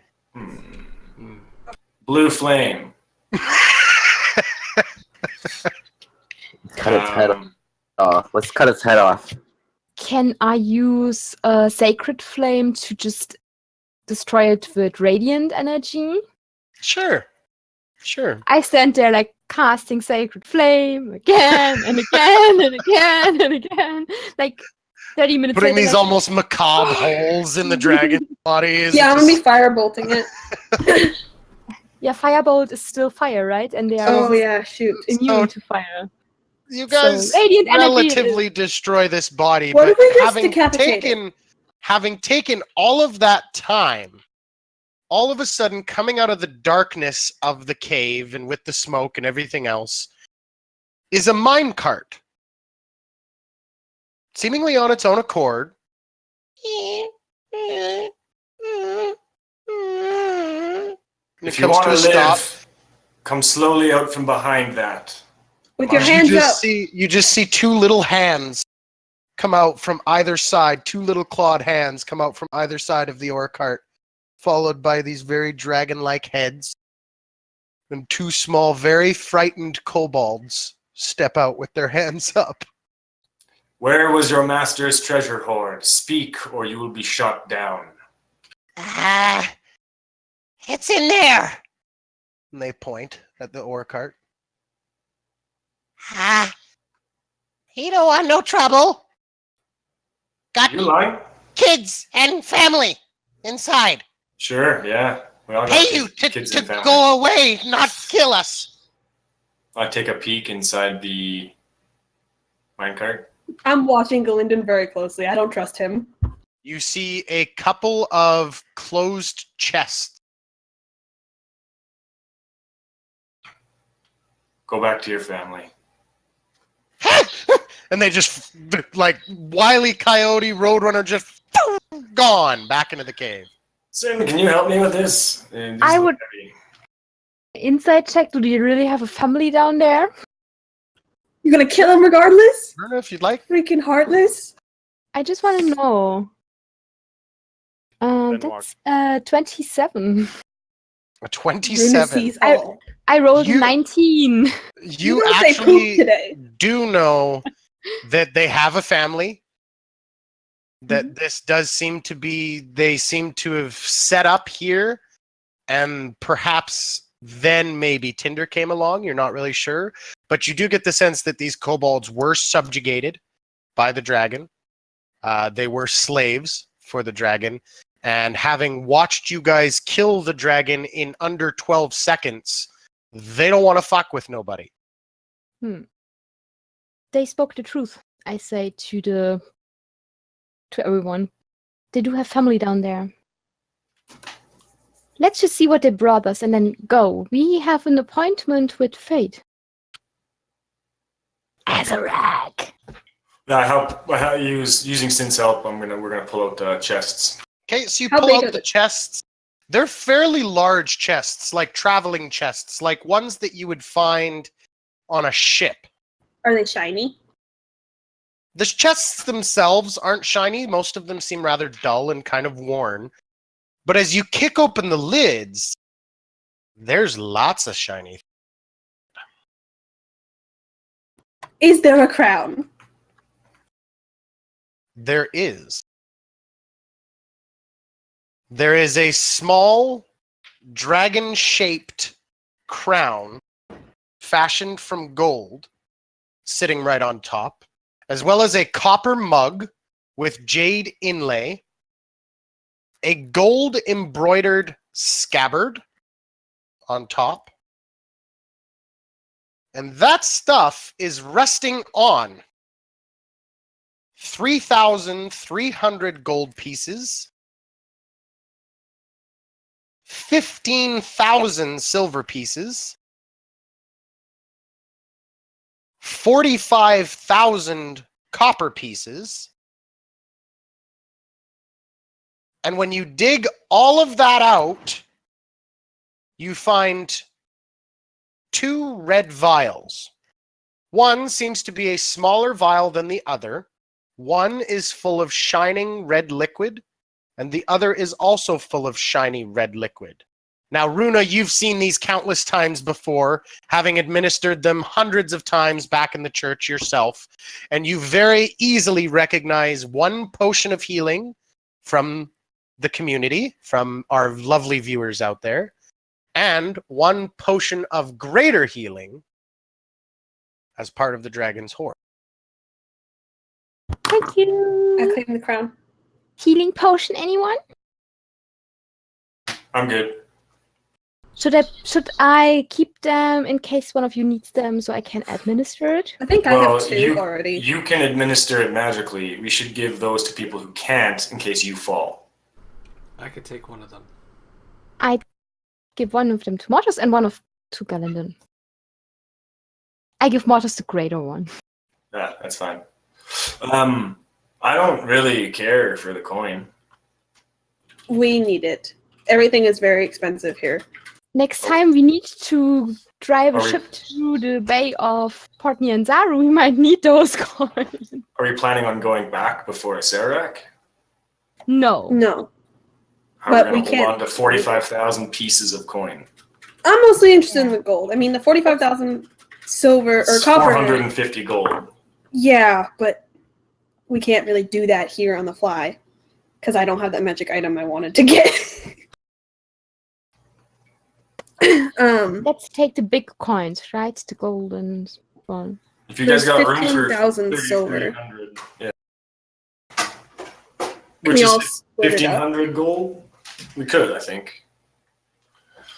We'll take a look at that cup or that chalice or that jade inlaid thing. This I'm looks like a already nice ornate- twirling the crown on my mage hand. Like, I don't care about the rest of it. The copper mug with the jade inlay seems to just be an ornate drinking glass. Might fetch a pretty penny, but other than that. Can I borrow the alchemy jug really quick, man? Sure. She hands it out. I'm just gonna wine and pour it into the cup. Now I have a receptacle and then I give the alchemy jug back to her, and I chug on the wine. Okay. And as you guys are all standing about, you watch as all of a sudden, Selenia's eyes roll in the back of her head, and she passes out. What? I What rush over there. what What's happened? going on? Medicine You check. hear her whispering in Celestial. Oh, what is she saying? I do understand Celestial. She is saying almost nonsensical things. Okay. Oh yeah, by the way, Selenia, you just passed out. Don't freak out. Uh, Okay. She is mostly just saying random words, things that don't make sense. However, she says one word that you do catch. Which is? Alessandra. Sandra. Selenia.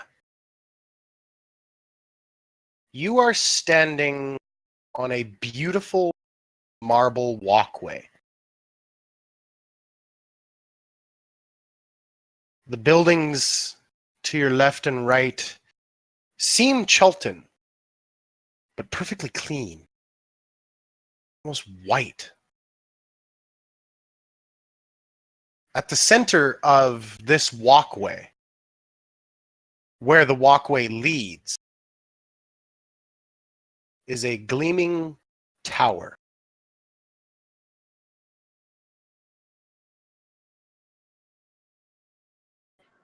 I'm assuming I can move towards it. You try to take a step and your foot responds exactly like you would expect. You begin walking toward the tower.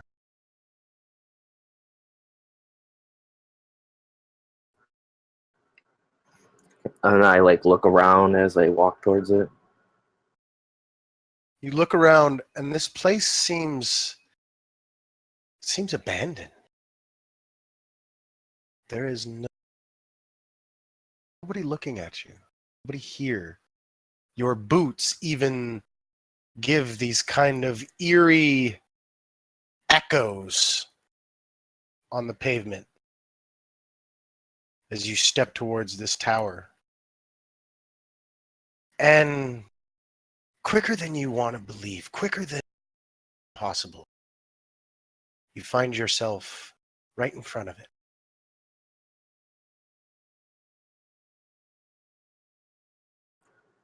And then you hear a female voice quietly echo in your head.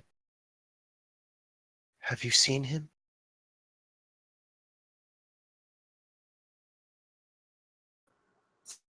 Seeing who? I look around, see if I can see somebody. There's no one there. But the door on the tower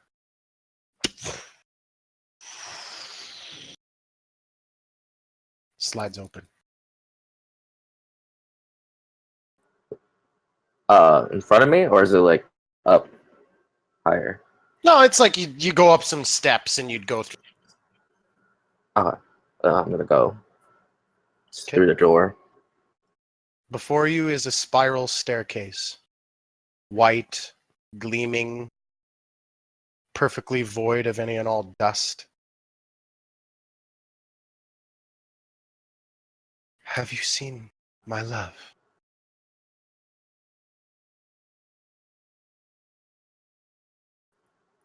Who is your love? She says back as she starts walking up the stairs. Unless there's something in the middle. She see anything?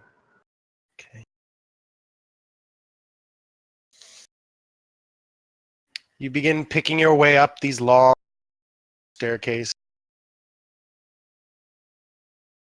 You climb for forever. The voice repeating, have you seen him? Right as you get to the top, where you can see that the stairs lead right out onto the top of the tower.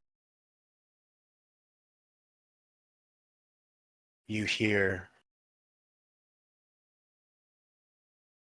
Artis's voice, kind of echoing in your memory, it seems. Echoing about quite a ways back, almost a month now since you've seen Artis. And you hear his voice kind of come echoing through like a memory, saying, "You remind me of her, you know."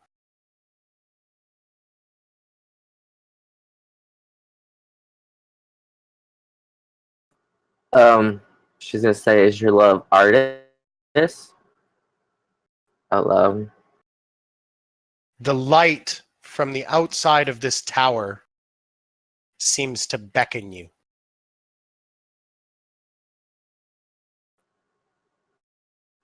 Okay. I'm assuming I can do my wings. I'm gonna try my wings Okay? and Your follow the wings light. erupt from your back, which is interesting because you have our. But your wings erupt from your back and you fly out of the. And the sight before you is not what you saw. You are on this tower overlooking a perfectly circular city with 4 great canals running through them at each of the compass points. The city burns below you. You hear the cries of people dying. The smell of battle fills your nose. The smell of death fills your nose. Looking out, you see hordes and hordes of undead crashing themselves upon the wall of this city. You see hundreds of soldiers throwing them back. And then you begin to hear this tumultuous roar. You begin to hear this roar of water. Looking out behind you, you see a massive tidal wave steadily approaching. And all of a sudden you hear your mentor, same kind of deep baritone. But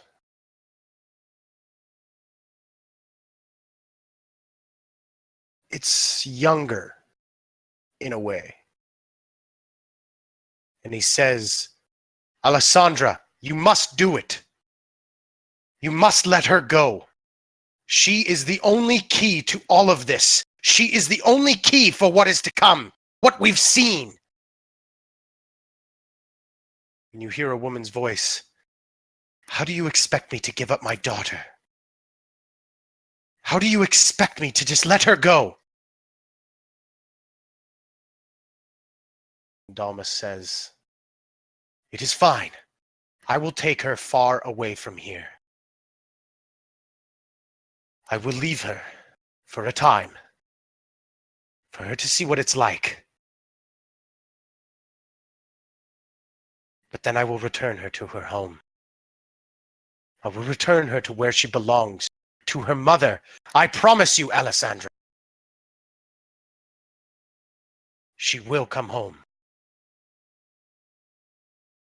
And then you see now the 2 figures materialize in front of you. This woman with perfectly brown hair, lithe figure, kind of looks like you if you were to look in the mirror. She says, "Fine. Take her. Protect her, Dalmas. Like I will be protecting this city. Take my Selenia. Keep her safe." And she hands over a bundle to Dalmas. And without another word, the vision shifts. and you watch as Dalmas, standing on a nearby hill, watches the city shimmer, vanish, leaving behind only. And he looks down. You look at the package yourself. Peeking out from beneath swaddled blankets is a small baby's face whose hair already seems to gleam with the light of the sun.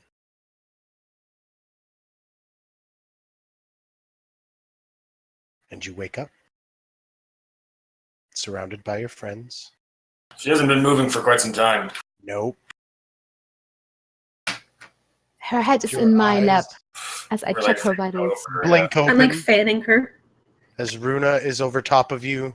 Splash water on her face. The only thing you see, apart from your friends' faces, is the golden light of the sun breaking through the rain clouds. And that's where we'll end tonight's session. Yay. So, Alright, don't Whew. do this. thanks very much for watching today's stream of Mhm. Tomb of Annihilation. Thank you so very much, viewer, for all of your great redemptions. Thank you, thank you, thank you. Those redemptions that perhaps we didn't get to or missed, we will try and get to them next stream. In the meantime, please keep watching all of our other streams, and if you'd like, we are going to be rating another D&D stream that you can get a part of. Like I said, if you're new here, we are Fumbles and Fame. You can join us on Discord and follow us on Twitter to keep up to date with all of our news. I'd like to give a special thanks to the music done by Scott Buckley.